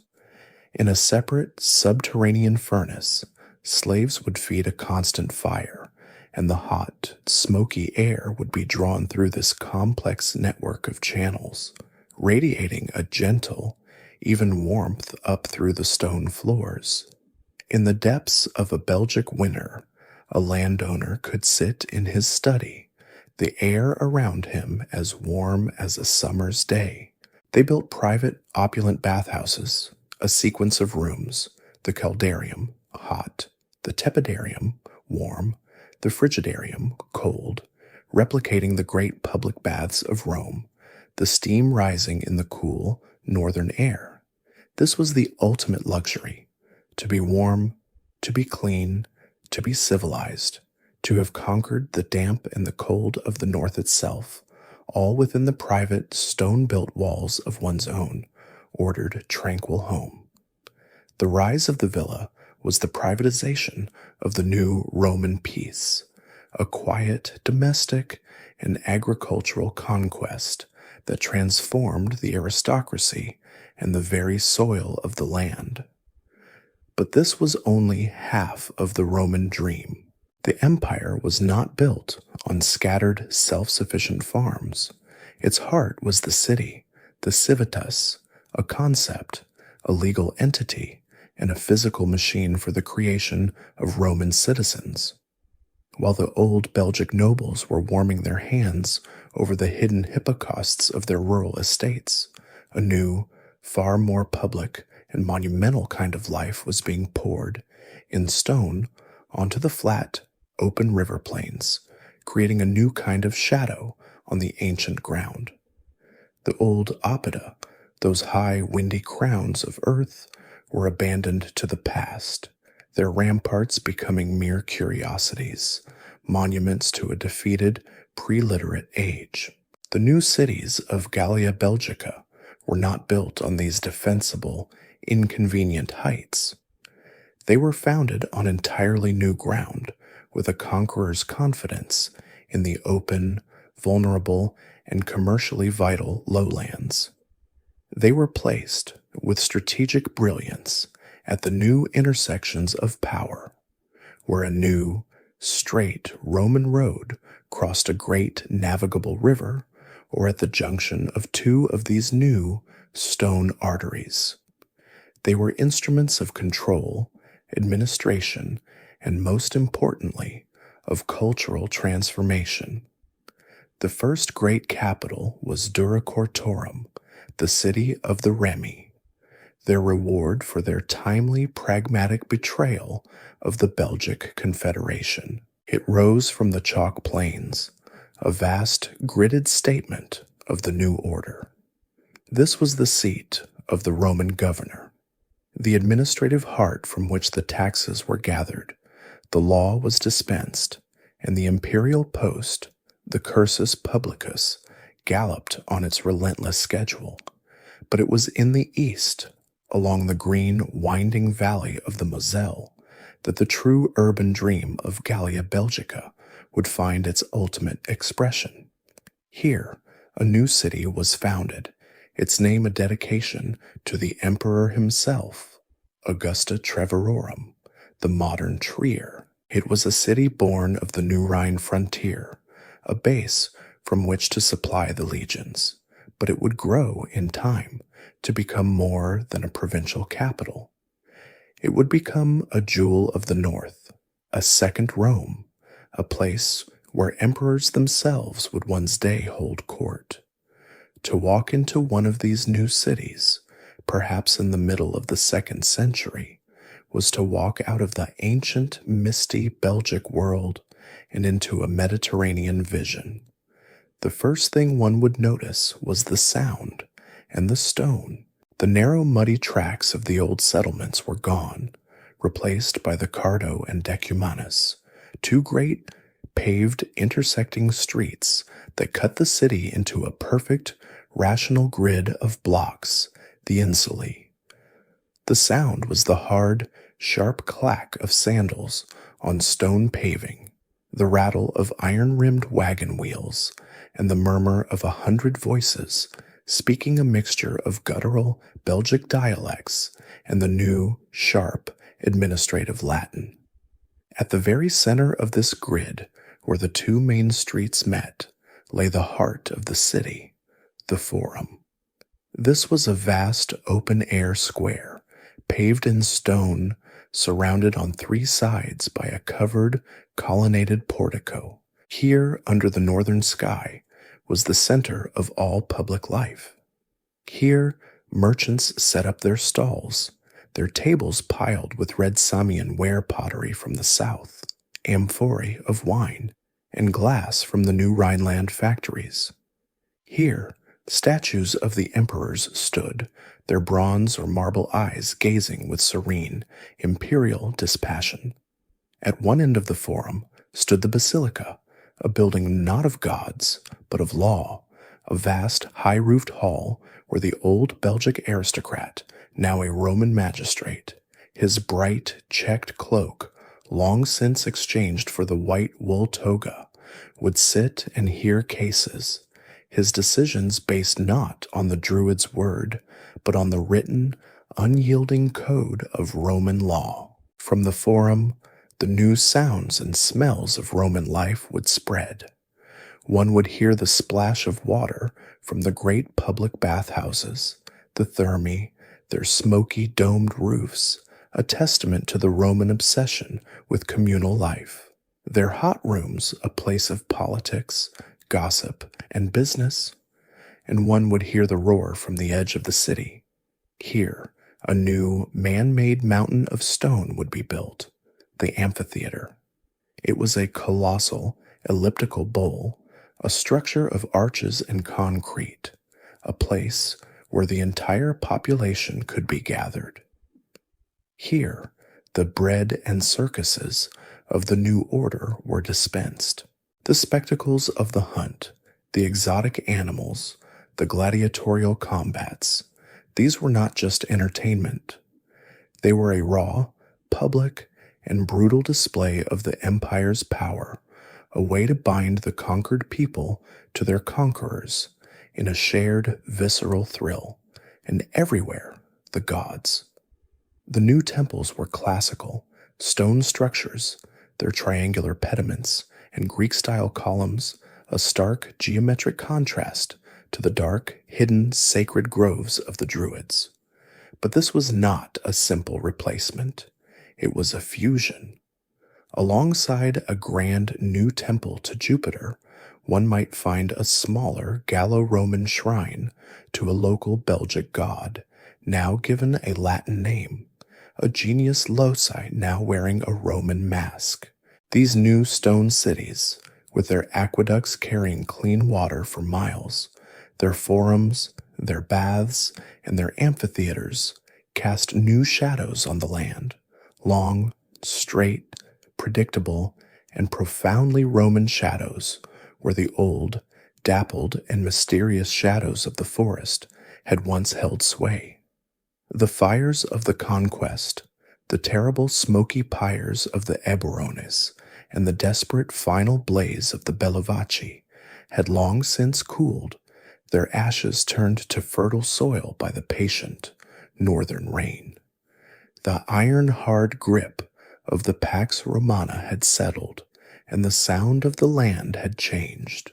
The clash of the longsword on the Roman scutum was a fading ancestral echo, replaced by a new, more persistent, and more productive set of rhythms. This was the sound of the mason's hammer on the cut stone of a new aqueduct, the rhythmic thud-thud-thud of the weaver's loom, the lowing of vast healthy herds in the river valleys, and the slow, grinding turn of the millstone, making flour for a world at peace. This was the long, quiet afternoon of the Roman Empire, the first and especially the second centuries of the Common Era. For generations, life was lived without the fear of the raid, without the call to the tribal levy.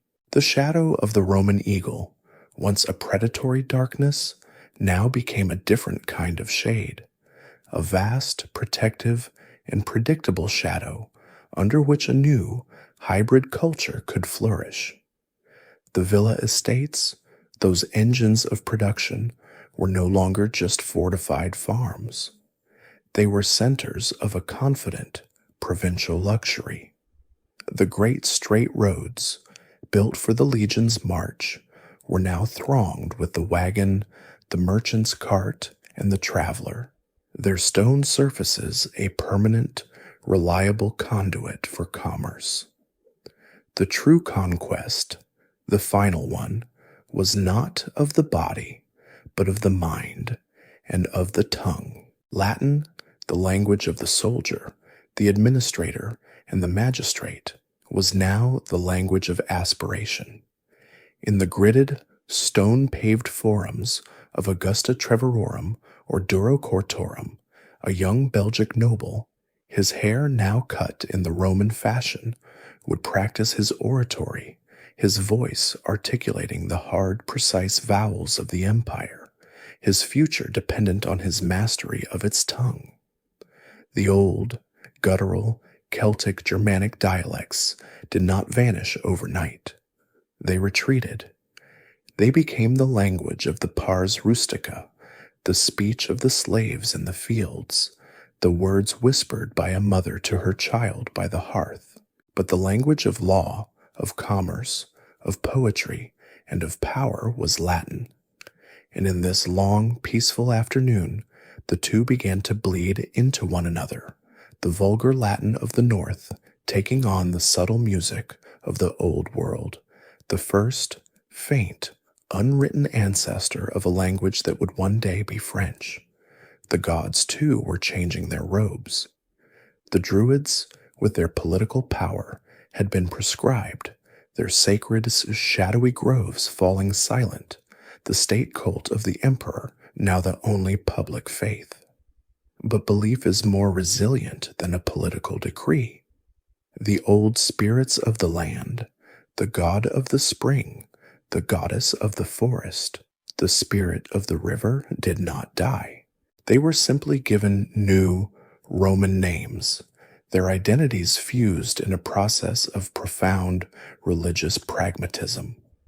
In the new stone-built temples, one might see a statue of a god with the classical muscular form of the Roman Mercury, but he would be wearing a Gallic cloak, or his name, inscribed on the stone altar, would be Mercury Vossigus, a fusion of the Roman god of trade and the ancient local god of the Vosges forest. The Belgic warrior nobility, now a landed gentry, would happily build a classical, Corinthian-style temple to Jupiter, and in the next valley leave offerings at a sacred spring that their ancestors had revered for 1,000 years. It was a comfortable, untroubled polytheism, a faith that mirrored the blended Gallo-Roman bloodline of the people themselves. This was an age of profound, settled prosperity. Gallia Belgica and its sister province on the Rhine, Germania Inferior, were the economic heart of the Northern Empire. The Ville produced a staggering surplus of grain, which was bought at a guaranteed price by the state to feed the 4 and later 8 legions who were permanently stationed on the Rhine frontier. This vast, hungry, and cash-rich army was a constant stabilizing economic force. But the province produced more than just grain. The salty marsh pastures of the Menapi produced wool of an exceptional quality, woven into heavy, prized cloaks, the sagos, that were exported across the empire. The forests of the Ardennes, no longer a refuge for rebels, were now a managed resource, fueling the vast industrial-scale glass factories of the Rhineland and the pottery kilns that churned out millions of pieces of the glossy red terra sigillata, the Samian ware that graced every table from Britain to the Danube. The old warrior aristocracy was now a class of industrialists, their wealth measured not in plundered torques, but in acres of wheat, in head of cattle, and in the number of kilns in their name. Life was secure, it was ordered, and it was, for the wealthy, extraordinarily comfortable. The memory of the war horn was lost in the sound of the merchant's coin. The long, golden, and predictable afternoon of the Pax Romana was a state of being that had come to feel permanent, as if the order of the stone-paved roads and the warmth of the Hippocaust were a natural, eternal state. The Belgic aristocracy, now 3 or 4 generations removed from their warrior ancestors, were Roman landowners, their concerns the price of grain, the quality of the grape harvest, and the latest fashions from Rome. The peace had lasted so long that the memory of what lay beyond the peace, the memory of chaos, had faded from a lived reality into a mere ancestral story. And then, in the middle of the 3rd century, this long, tranquil dream was violently and permanently shattered. The first cracks did not appear on the frontier itself. They appeared in the very heart of the empire, in Rome. The vast imperial machine, which had run on a delicate balance of military power, stable currency, and aristocratic consensus, began to tear itself apart. This was the crisis of the 3rd century, a 50-year period of systemic, howling chaos. Emperors were no longer the serene, godlike figures of the Pax Romana. They were barracks emperors, rough-hewn generals raised on the shields of their legions, only to be murdered by those same legions a year or two later. The empire was consumed by a fever of constant, grinding civil war as one army after another marched not against the barbarians, but against other Roman armies to place their own man on a throne that was, for all intents and purposes, vacant. This chaos, so distant, so political, had a direct, cold, and metallic consequence in the north. The Rhine frontier, that vast, heavily fortified, and heavily manned border, had been the sink and the source of Gallia Belgica's prosperity. It was a wall, but it was also an economic engine. Now, to fight the endless civil wars in the south, the emperors, or would-be emperors, stripped that wall of its defenders. Legion after legion was pulled from the Rhine, their standards marching south, their barracks on the frontier left half empty, their watchtowers silent. The remaining soldiers were poorly paid, their loyalty uncertain, their morale crumbling. The great iron barrier that had held the northern world at bay for 2 centuries was now a rusted, porous, and neglected fence. And on the other side of that fence, in the deep, un-Romanized forests of Germania, the world had also changed. The old, small, fractured tribes whom Caesar had known had vanished, coalesced, and reformed. They had learned from their Roman enemies. They had seen the power of unity. And now, new, far larger, and far more dangerous confederations were pressing against the river's edge, their eyes fixed on the visible, complacent wealth of the Roman villae. These were not the names from Caesar's commentaries. These were the Alemanni, and most fatefully for the Belgic lands, a new, powerful, and restless group who called themselves the Franks. The first terrible new sound of this era was the sound of the frontier buckling. It was the thud of a Frankish axe on the wooden gate of a poorly manned Roman fortlet. It was the splash of a dozen hide-bound boats crossing the Rhine in the dead of night, not to trade, but to raid. And then the smell returned, the smell of smokes. But this was not the sweet hazy smoke of the pottery kiln or the villa's bathhouse furnace. It was the thick, black, acrid smoke of a villa in flames, its terracotta-tiled roof crashing into the burning mosaics below. The first raids were a shock of a kind the land had not known for 200 years. These were not armies of conquest. They were lightning-fast, brutal incursions, parties of latrones, or bandits, as the Romans called them.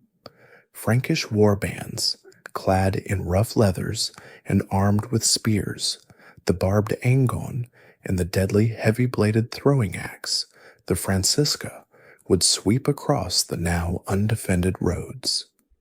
They moved with a speed that defied the slow, agricultural rhythm of the province. They would bypass the fortified cities, striking directly at the soft, undefended, and wealthy villae. They were not interested in occupation. They were interested in portable wealth, gold, silver, bronze vessels, cattle, and most prized of all, slaves, the very people who had once served them. The landscape of peace was suddenly transformed into a landscape of terror. The great straight Roman roads, once the arteries of commerce, were now a fast lane for the raiders, a direct path to the heart of the undefended province. The villa, that symbol of Roman confidence, was now revealed to be a death trap. Its colonnaded courtyards and large windows an open invitation to plunder, its stone walls a cage for its inhabitants. The old grassy ramparts of the pre-Roman oppida, silent for so long, were now looked upon with a new, sudden, and desperate nostalgia. A new, unstable era had begun. The long golden afternoon was over. The sun was setting, and in the new, longer, colder shadows, new, unfamiliar, and frightening figures were moving, their axes in their hands. The smoke from the burning villa did not clear. The raids of the mid-3rd century were not a passing storm, but a new and permanent climate, a cold, damp age of fear. The great straight roads, those arteries of the Pax Romana, now carried terror as efficiently as they had once carried wine. For the Gallo-Roman aristocracy, the landowners of Gallia Belgica, who had lived for generations in a state of ordered agricultural bliss, a terrible isolating realization dawned. Rome was not coming. The letters they sent south, the desperate appeals for legions, for protection, for the restoration of the world they knew, vanished into a void. The heart of the empire, the city of Rome itself, was convulsed, locked in its own endless bloody cycle of civil war, assassinating and proclaiming a new general emperor with every changing season. The Rhine, the great iron frontier, was an orphan, its legions unpaid, unled, and left to rot in their half-empty barracks. This abandonment, this profound systemic failure of the center, created a vacuum, and in the north, a new, local, and pragmatic will began to form. If Rome could not protect Gaul, then Gaul would protect itself. The year was 260 AD, a moment of ultimate imperial collapse. The legitimate emperor, Valerian, had been captured by the Persian army on the far eastern edge of the world, a humiliation that echoed across the provinces. His son, Gallienus, was fighting for his life against usurpers in the Balkans. In the north, in Gallia Belgica, the command of the Rhine armies was held by a man named Marcus Cassianus, Latinius Postumus. He was a man of the frontier, perhaps a Gallo-Roman himself, a soldier who understood the texture of the northern forests, a general who, unlike the distant phantom emperors, actually led his men and crucially won victories. The spark came from a dispute over plunder. Postumus had led his legions to a decisive, brutal victory over Frankish raiders who had plunged deep into the province. The spoils were immense, but the imperial heir, a young callow man named Saturninus, was nearby at Colonia Agrippina, Cologne, and his advisors demanded that the treasure be surrendered to the imperial and absent cause. The Rhine legions, their loyalty forged not to a distant, failing concept called Rome, but to the general who stood before them, the man who had led them to victory, the man who would pay them, exploded in fury. They did not just refuse, they rebelled. They marched on Cologne, their standards high, and proclaimed Postumus imperator. They besieged the city, and when it fell, the young heir Saturninus was dragged out and killed. What happened next was the most significant and strangest act of the entire crisis. Postumus did not take his victorious, devoted army and march south on Rome, as every other barracks emperor had done before him. He did not want the whole diseased, collapsing empire. He wanted to save his own world. He did the unthinkable. He seceded. He declared the provinces of Gaul, Britain, and for a time Spain to be a new, separate, and independent Roman state. This was the birth of the Imperium Galliarum, the Gallic Empire. It was not a barbarian kingdom. It was a defiant Roman pocket, a declaration that if the heart of the empire was dead, the limbs would find a new heart of their own, and that new heart beat in the old Belgic lands. Postumus made his capital not in Rome, but in Augusta Treverorum, the great northern city on the Moselle. Here, in the heart of Gallia Belgica, he performed a perfect miniature replication of the Roman state. He created his own senate, drawn from the Gallo-Roman aristocracy, the very men whose villae he was now pledged to protect. He appointed his own consuls, his own praetorian guard, and most importantly, he minted his own coins. In the great new mint at Trier, his workshops produced a flood of gold and silver currency, often of a higher purity and finer artistry than the debased, worthless coins still coming from Rome. The images on these coins were his propaganda, his mission statement. They showed him not as a usurper, but as Restitutor Galliarum, the restorer of the Gauls. They depicted him as Salus Provinciarum, the safety of the provinces. He was telling the world, the guardian of the old, true Roman civilization. And for a few brilliant autumnal years, it was true. Postumus, now an emperor in his own right, took his new, loyal Gallic-Roman army and did exactly what he had promised. He marched to the Rhine, he rebuilt the shattered forts, he hunted down the Frankish and Alemannic war bands with a cold local efficiency. He drove them, by the thousands, back across the great river, sealing the border in a way the Central Empire had forgotten how to do. The roads of Gallia Belgica were safe again.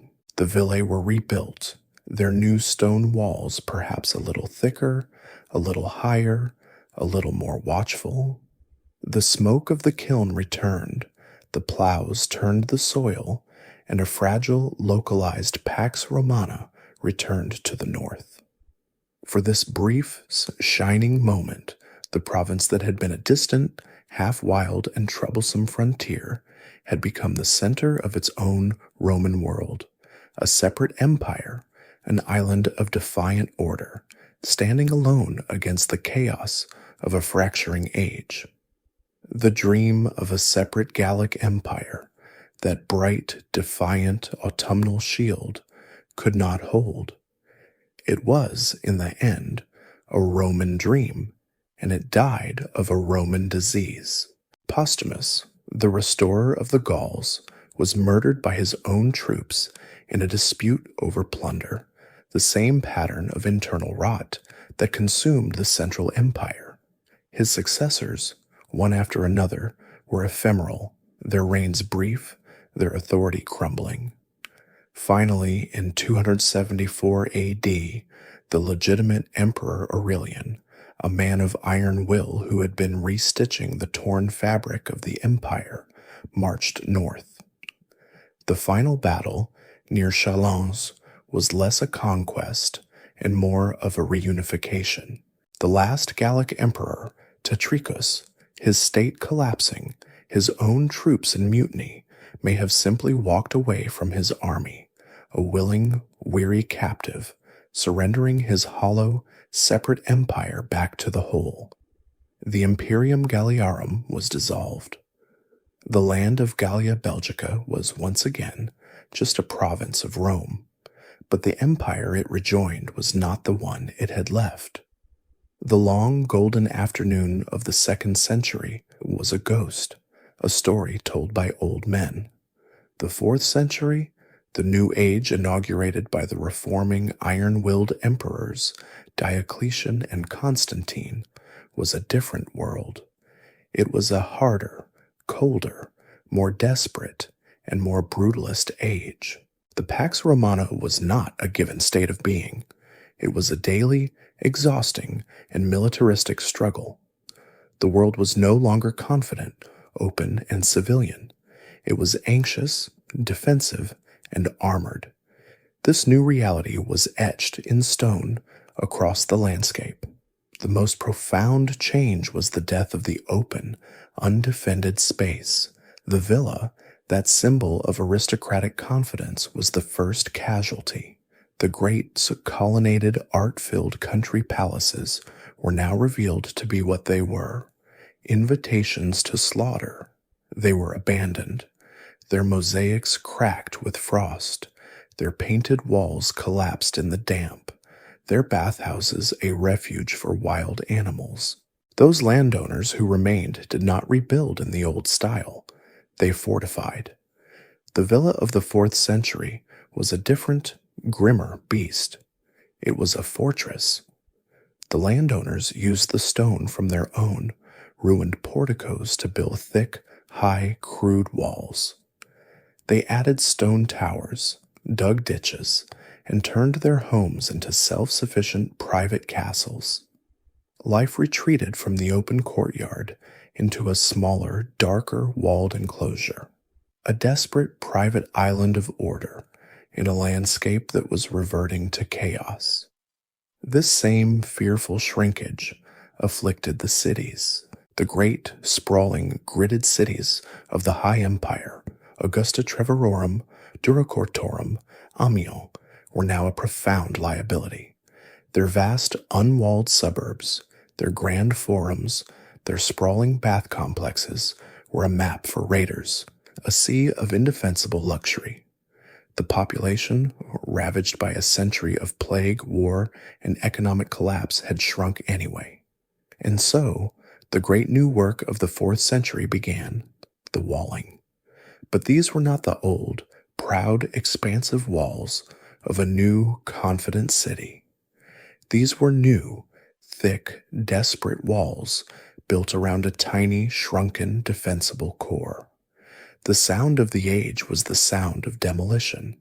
To build these new, massive ramparts, often 30 feet high, 10 feet thick, studded with projecting towers for ballistae, the imperial engineers turned on the cities themselves. There was no time, no money, no manpower to quarry new stone. Instead, they cannibalized the past. They used spolia. In a desperate, pragmatic, and profoundly symbolic act, the engineers tore down the monuments of the Pax Romana, the marble columns of the temples, the inscribed blocks of the basilica, the stone seats of the theater, the statues of the gods, the altars, the triumphal arches. All were ripped from their foundations, broken up, and used as filler, as rubble, in the new, crude, life-saving walls. To walk along a new city wall in Gallia Belgica was to see a history of recycled, jumbled glory, the elegant curve of a column drum next to the carved hand of a goddess, all mortared into a brutalist, defensive line. The world shrank. A citizen now lived in a cramped, dark, and crowded castrum, a fortress city, and just outside his new high wall lay the vast, ghostly, and silent ruins of his own grander past. Augusta Treverorum, however, was the exception. It became a new imperial heart, a capital of the Western Empire, a favored seat of Constantine himself. Here, the building was on a new, colossal scale, the Porta Nigra, a city gate so massive it was a fortress in itself, its blackening stone a symbol of this new, hard age. The Aula Palatina, a vast brick-faced imperial audience hall, its interior a single cavernous, unadorned space designed to awe, to crush the individual with the raw, intimidating, and stark power of the emperor. The land of Gallia Belgica was now a militarized frontier zone, its roads heavy with the tramp of the new mobile field armies, its cities walled, its villas fortified. It was a land holding its breath, a fortress holding back the tide. The new, massive walls of the shrunken cities, those ramparts built from the recycled glory of the Pax Romana, were a profound statement of fear. They held back the tide for a time, but a wall is a static, brittle defense. It requires a living, breathing, and above all, loyal army to man it. And the army, the very heart of the new, militarized late Roman state, was hollowing out from the inside. The crisis of the 3rd century had bled the empire of its manpower. The plagues that had swept the villae, the endless grinding civil wars that had consumed generation after generation of young men, the general flight from the crushing taxes, all of this had left the recruiting pool shallow and depleted. The sons of the Gallo-Roman landowners, the men whose ancestors had been proud Belgic warriors, now had no taste for the brutal, low-paid, and thankless life of a frontier soldier. They would sooner cut off their own thumbs, a practice that became so common the empire had to legislate against it than be conscripted into the legions. And so, the emperors of the 4th century, men of grim, pragmatic necessity, turned their eyes to the one place where men, strong men, men who knew how to fight, existed in abundance. They turned their eyes across the Rhine to the very people who had been the source of the terror. They turned to the Franks. A new, strange, and fateful policy was born, not of strategy, but of a slow, creeping administrative necessity. It was no longer possible to keep the barbarians out. The wall was too long, the raiders too many, the Roman soldiers too few. The new plan was to bring them in, to co-opt them, to turn the poacher into the gamekeeper. This was the age of the foederati. A Frankish chieftain, his hair long, his body clad in leather and fur, would be approached by a Roman official. A treaty, a foedus, would be struck. The chieftain and his entire warband, his comitatus of warriors, his family, his cattle, his slaves, would be invited to cross the Rhine, to come inside the empire. In exchange for their military service, for their pledge to defend the frontier against other, more hostile raiders, they were given land. They were settled, often in the very lands they or their fathers had once ravaged. The state, in a desperate, bureaucratic sleight of hand, repopulated the empty, blackened, and abandoned villa estates of Gallia Belgica with these newcomers.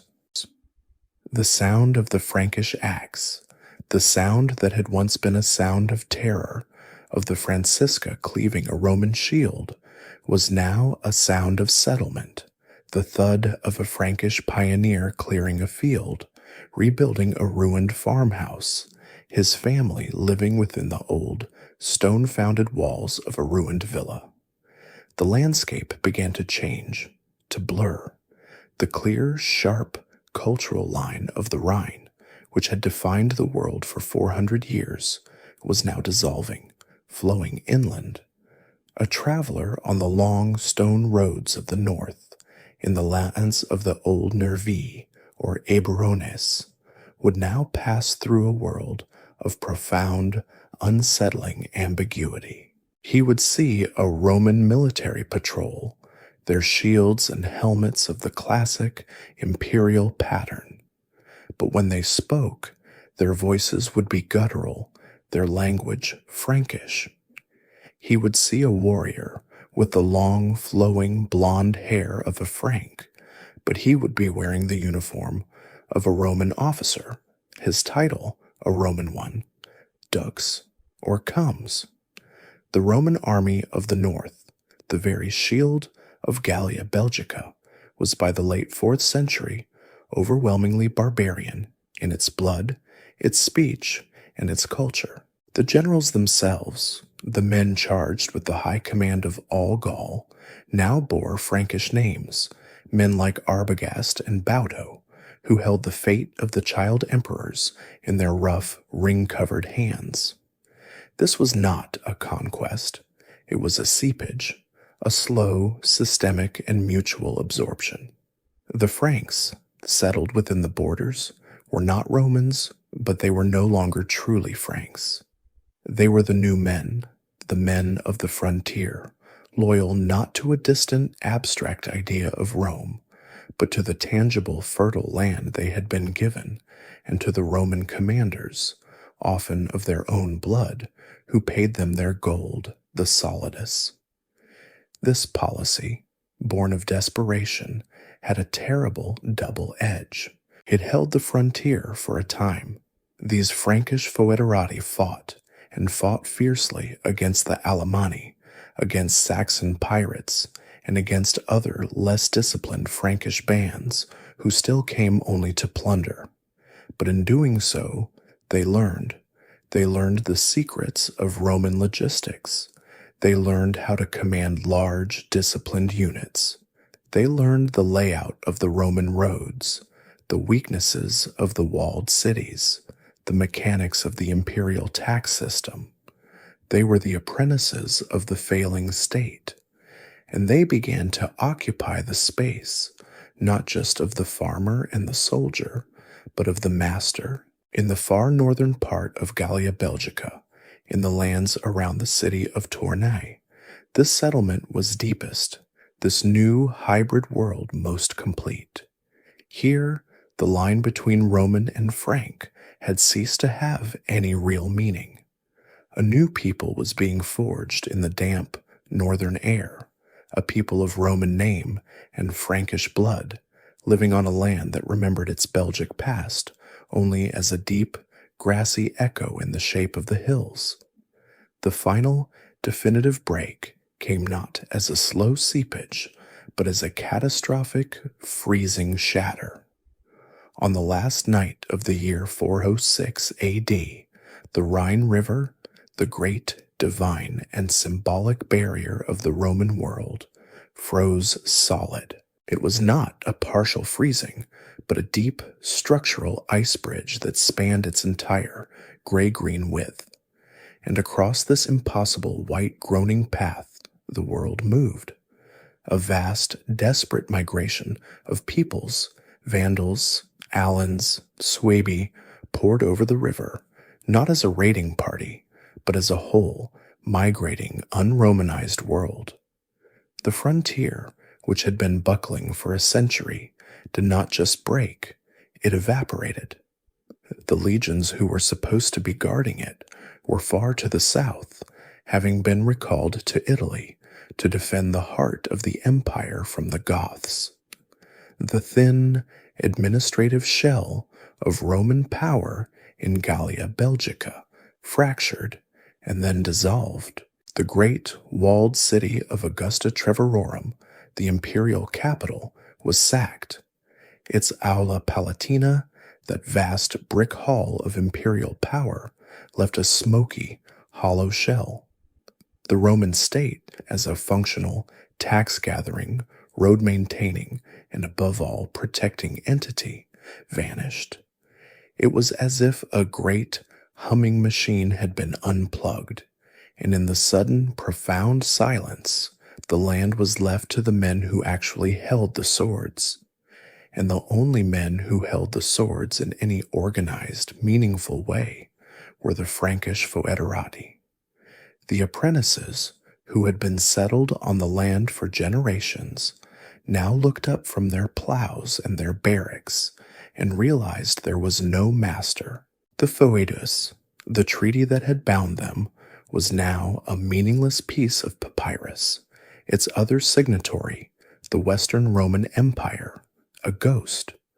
The power vacuum was total, and in this vacuum, the Frankish leaders, the men who were already Roman officers, the men who already commanded the only disciplined troops, simply stayed. They did not conquer the land, they inherited it. They were the last armed administrative authority left standing. In the far north, in that old, water-heavy Belgic heartland, Around the city of Tournai and the river Scheldt, this transition was almost seamless. This was the core territory of the Salian Franks, a group who had lived so long within the Roman world that the line between their identity and that of the local Gallo-Roman population had almost entirely disappeared. They were ruled by their Rege Criniti, their long-haired kings, a line of chieftains whose authority rested on two parallel and now fused foundations. One was the old, pagan Germanic idea of a sacred royal bloodline, a lineage of warriors whose uncut hair was the physical, visible proof of their hail or holy luck. The other, and just as important, was a Roman title, a Roman military commission, a Roman cloak. From this murky, powerful, and hybrid world, a name emerges, a semi-mythical figure who stands as the bridge. He is Merovec. He is the man who would give his name to the first great dynasty of a new age, the Merovingians. He was a long-haired king of the Franks, but he was also, it is said, a soldier of Rome, a foederatus who may have led his Frankish warriors alongside the last great Roman general, Aetius, at the Battle of the Catalonian Fields in 451 AD, a battle that turned back the Hunnic tide. He was, in a single man, the perfect final fusion, the German warrior and the Roman defender, fighting for a Roman Gaul. And then, from this fused lineage, a new, harder, more historical figure steps into the light.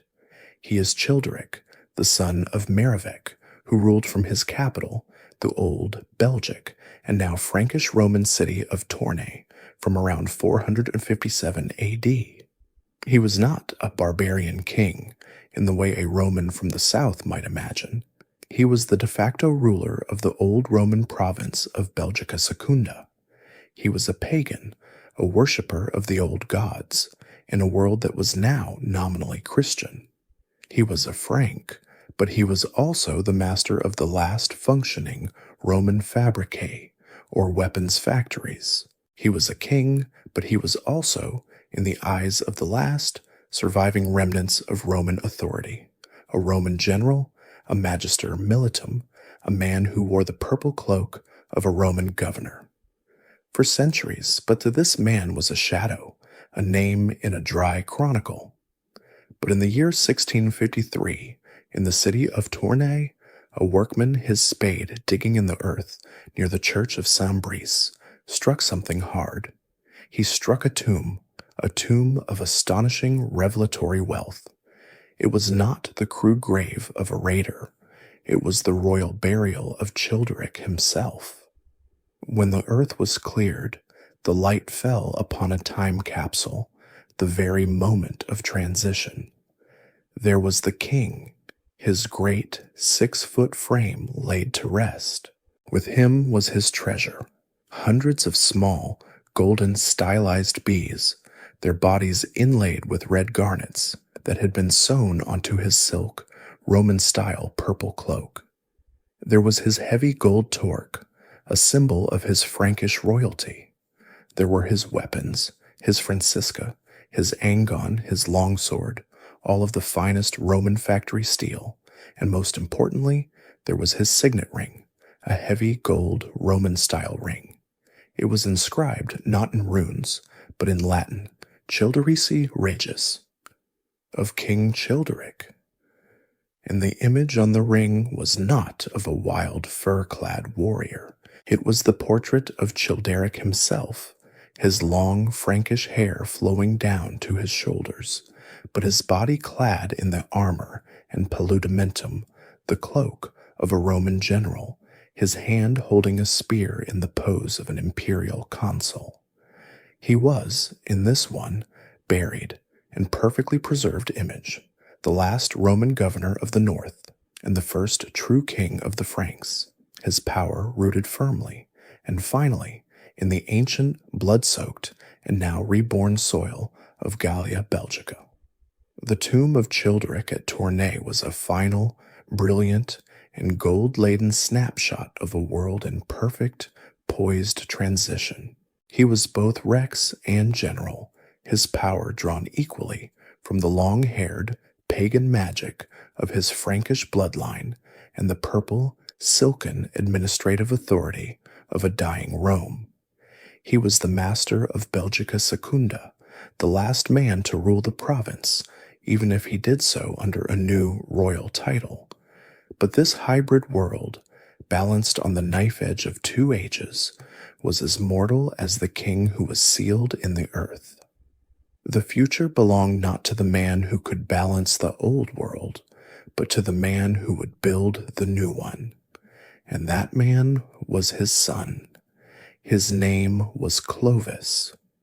He inherited the long hair, the royal Hyle, and the small northern kingdom centered on Tournai. But he possessed a different kind of ambition, an ambition that looked south, an ambition that was not content to be a Roman governor, a frontier king, a foederatus.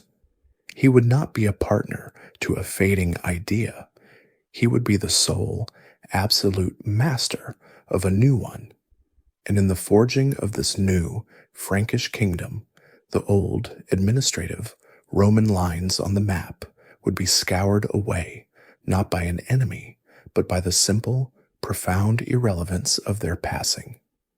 The political entity of Belgica was about to dissolve, not in a final fiery battle, but in the quiet, inexorable tide of a new reality, becoming a ghost province, a memory of a map that no longer matched the land. Clovis moved. He did not stay in the old Belgic heartland. He used its power as a springboard, a point d'appui from which to conquer the south. He marched his Frankish Roman armies against Syagrius, the last king of the Romans, who ruled a rump state in the lands around Soissons, the old territory of the Suessiones. He shattered him. With this one decisive victory, Clovis smashed the last hollow political remnant of Roman Gaul. He then turned his gaze to the other Germanic kingdoms, the Goths and the Alemanni. He expanded, his kingdom swelling, his authority, backed by a new critical alliance with the Catholic Church, becoming the one true power in all of Gaul. And as his kingdom grew, his capital moved. The center of gravity, which for so long had been anchored in the north, in the strategic, Rhine-focused imperial cities of Belgica, like Augusta Treverorum, or in Childeric's own Tournai, was pulled inexorably south. Clovis, the master of all Gaul, chose as his capital a small, strategic, and ancient city on the Seine, Lutetia Parisiorum, Paris. This one simple geographic shift was the death knell for the administrative idea of Belgica. The old province, the land of the bravest of all Gauls, was no longer the center of anything. It was no longer the vital, militarized imperial frontier. It was no longer the seat of power. It was now simply the northern ancestral heartland of a new, vast, and Frankish-named kingdom, the Regnum Francorum. The very name Belgica was a Roman imposition, a line on a surveyor's map, a unit for the imperial tax collector. But the tax collector was gone. The surveyor had fled. The emperor was a distant, powerless phantom in Constantinople. The complex, bureaucratic, and logical system of provinces, Belgica Prima, Belgica Secunda, which had defined the late Roman world, now ceased to have any meaning. The land was not ruled by a dux or a gubernator whose authority came from a piece of paper in Rome. It was ruled by Frankish comites or counts whose authority came from the personal, military, and blood bond they held with their king in Paris. The old Roman map of the provinces was rolled up, and a new, more fluid, and more personal map, a map of loyalties, was drawn over it. And when Clovis died, the Frankish custom of partible inheritance hammered the final nail into the coffin of the old Roman geography. The kingdom was not a state, it was a personal possession, and it was divided, like a family villa, among his sons. The old northern Belgic lands, this core territory, were bundled together with the newly conquered lands across the Rhine and became the heart of a new Frankish-named entity, Austrasia. This was the Eastern Kingdom. Its capital was often at Metz or at Reims, the very cities that had once been the twin hearts of Roman Belgica Prima and Belgica Secunda. The land was the same. The rivers, the Meuse, and the Moselle still flowed through the same sylvan valleys. The great dark mass of the Arduena Silva still held the same ancient shadows. But the name, the idea of the place, had been irrevocable. A Roman province named for a long-vanished Celtic Germanic people was gone, and in its place was a Frankish Merovingian kingdom. The name Belgica did not vanish all at once. It retreated. It became a ghost. It lingered in the one institution that still remembered the map of the Roman world, the one institution that had outlived the empire, the church.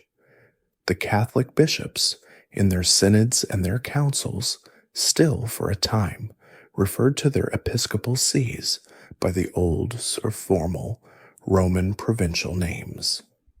The Bishop of Rome was, in a classical administrative sense, the head of the church in the old Belgical Secunda. The name lived on as a fossil, a piece of dry ecclesiastic and scholarly Latin, a word that an educated monk in a scriptorium might use when copying an old Roman text. But out in the world, in the sunlight, in the smoky timbered halls of the Frankish counts, in the muddy fields of the farmer, the word was a whisper of a forgotten language. The land now breathed under a new name. The ghost province was just a shadow, and the solid, living, and powerful reality was Austrasia, the cradle of the new Frankish medieval world. The great Merovingian kingdoms of Austrasia and Neustria, born from the old Belgic heartland, themselves aged, their long-haired kings giving way to a new, more vigorous, and far-reaching Carolingian dynasty. The center of power, which Clovis had pulled south to Paris, was now pulled east to Aachen in the very lands of the Eburones, but its concerns were no longer provincial. Its concerns were with a new Holy Roman Empire, with Rome, with the Saxons, with the Avars. And then this empire too fractured, its pieces laid out at Verdun, becoming the first, faint, embryonic outlines of modern France and Germany. The land that had once been Gallia Belgica was now a borderland, a middle kingdom, a place of wealthy cities and fertile fields, a prize to be fought over, a landscape of cloth merchants and counts, a world whose memory had been almost entirely scoured. The name Belgae was now less than a ghost. It was an academic curiosity, a word found only in the dusty vellum copies of Caesar's commentaries, preserved in the scriptoriums of the very monasteries that had risen, stone by stone, from the ruins of the Roman world. The people of the land, the medieval Flemish, the Walloon, the people of Brabant and Hainaut, did not know this name. Their world was defined by the tolling of the new, great cathedral bell, by the charter of their count, by the price of wool. The past, the pre-Christian, pre-Frankish past, was a single, undifferentiated darkness, a time of giants, spirits, and Caesar, all mixed together in a dreamlike folkloric haze. But if the human memory had been wiped clean, the earth itself, in its slow, patient, and geological way, remembered. The past was not gone. It was simply buried, sleeping just beneath the surface, its echoes still shaping the world of the living in ways they could not see. One had only to stop, to stand in a field in the damp northern light, and to listen. The first and loudest echo was the road. The great, stone-hard Roman viais, the arteries of the old empire, were still there. They had outlived the imperium that built them, the legions that marched them, and the merchants that carted their wine upon them. They were no longer Roman. They were, to the medieval mind, a kind of magic, a miracle of engineering. They were Devil's Causeways, or Brunhilde's roads, their unnatural geometric straightness, which cut so arrogantly across the landscape, a sign of some non-human or pre-human power. The medieval paths were soft, winding, muddy tracks that followed the contours of a field, the path of a stream. But these old roads, these high, dry, stone-built lines, were different. They were the paths that armies still, instinctively, used. They were the lines upon which new, medieval towns were founded, their straightness a rigid, ghostly backbone, still holding the landscape in its ancient, imperial grip. And then there was the echo in the field, a farmer, his wooden plow pulled by a patient, steaming ox, would be working his ancestral land, a field his family had worked for generations, and the plowshare would strike something, not the soft give of the lowest soil, but a hard, grating scrape. He would stop, curse, and dig. It was not a boulder. It was a line, a perfect, unnatural line of flat, square, mortared stones. He had struck the unseen buried foundation of a villa. He had found the pars urbana of a long-dead Gallo-Roman senator. As he dug further, his hands would find other, stranger things. A shard of impossibly smooth, red pottery, the terra sigillata, which his children would call dragonware, a piece of a story they could not read. He might find a small bronze coin, its surface green with verdigris, the face of a forgotten, laurel-wreathed emperor worn smooth by 1,000 years of darkness and damp. These things were fairy gold, thunderstones, objects of superstition, their true, mundane, and human origin so distant as to be completely lost.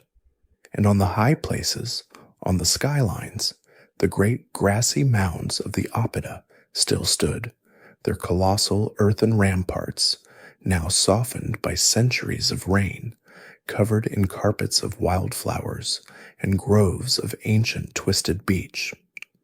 The medieval peasant looked up at these places with a quiet, ancestral awe. They were not Belgic fortresses. They were Caesar's camps, or the Giant's Ring, or the tomb of some long-dead pagan king. They were places of power, places where the air felt thin, where the barrier between the worlds was weak. They were places to be avoided at twilight, places where, it was said, the hollow hills would open on certain nights, and the sound of a hunt or of a great unseen army could be heard passing underneath. And deepest of all, in the Arduena Silva, the great forest, the echo was not of stone, but of spirit. The new Christian God ruled the cities and the monasteries, his bells partitioning the day into hours of prayer. But the forest, though shrunken, still held its own, older and more primal laws. The woodcutters, the charcoal burners, the hunters who made their living in its deep, sylvan, green-lit shadows, they knew. They knew of the Arduina, the goddess of the forest, the woman on the boar whose name had been given to the woods. They knew of the spirits of the springs, the genii loci, who still demanded a small, quiet offering, a bent pin, a word of respect before their water was taken. These were not Roman gods, nor Frankish ones. They were the spirits of the land itself, the ancient, nameless, whispering presence that the Belgae had first found and that the Druids had tried to interpret. They were the final, quiet, and enduring echo of the true, ancient, and unconquered land. The echoes in the earth grew fainter, the buried foundations of the villae sinking deeper, the high, grassy ramparts of the Oppida softening, their slopes becoming just another gentle part of the pastoral landscape. The name Belgae and the Roman line drawing Belgica were now words of the deep, archival past, entombed in the scriptoria, their sound unknown to the wind, the water, or the people, centuries past, their light and shadow moving over the land, which was now a tapestry of rich, competing, and vibrant new identities. It was the land of the great Burgundian dukes, a world of splendid northern Renaissance cities. It was the land of the Flemish cloth merchants, whose looms wove the wealth of Europe, their bell towers the belfries, rising in defiant, civic pride against the old power of the counts and the bishops. It was a land of painters, of a new, profound northern light captured in oil, a land that had forgotten its Roman and its pre-Roman blood. This land, this Middle Kingdom, this ancient Belgic heartland became a prize, a pivot, the cockpit of Europe.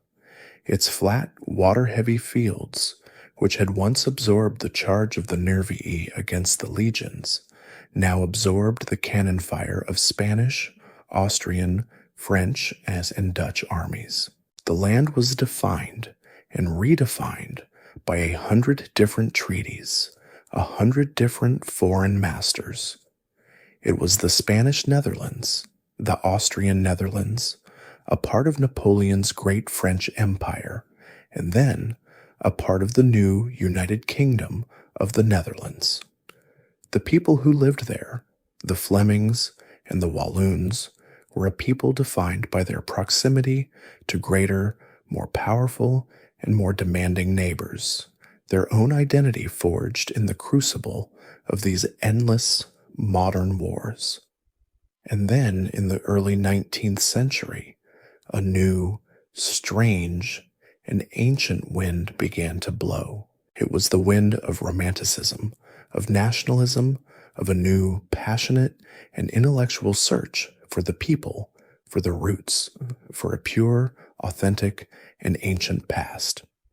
All across Europe, new or would-be, nations were digging in their own ancestral soil, searching for a story, a myth of origin that could legitimize their claim to be a people, a state, a line on the new map. And in the 1830s, in this very land, a revolution came. The people of the southern provinces rose up against their Dutch king, their discontent a mixture of religious, linguistic, and economic fire. They declared their independence. They had created a new state. But what to call it? This was the problem. This new, small, buffer state, carved from the territories of others, needed an identity. It needed a name that was not Flemish, not Walloon, not Dutch, not French. It needed a name that was older than all of them, a name that reached back, past the Counts of Flanders, past Charlemagne, past Clovis, to a time before its powerful neighbors had ever existed, a name that could claim a deep, classical, and noble antiquity. And so, the scholars, the politicians, the new nation-building dreamers went back to the dust.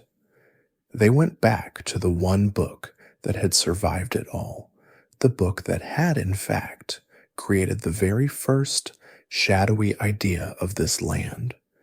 They opened Caesar's commentaries, and there, in the cold, precise, ancient Latin, they found their name. They found the bravest of all Gauls. They found the Belgae. And so, in an act of profound, classical, and romantic resurrection, they plucked this long dead, long forgotten, Roman imposed name from the mists of history, and they bestowed it upon their new 19th century constitutional monarchy. They called it Belgium. It was a beautiful, classical echo, a name chosen for its ancient, martial, and noble sound, a name that gave a newborn country a 2,000-year-old pedigree. The very first question, the one whispered by Caesar in the cold northern mist, "Who are the Belgae?" had finally, strangely, and anachronistically found its answer. The Belgae were the people of this new, modern state. The old, grassy ramparts of the Oppida were suddenly re-examined, no longer Caesar's camps, but Belgic fortresses. The artifacts, the fairy gold, were now Belgic antiquities. A new national story was woven, a direct line drawn from the amberix of the deep forest to the new king Leopold in his Brussels palace. And so, the name, which had been a Roman map line, a forgotten whisper in a monastery, and then a 19th century political revival, is now, at last, just a name.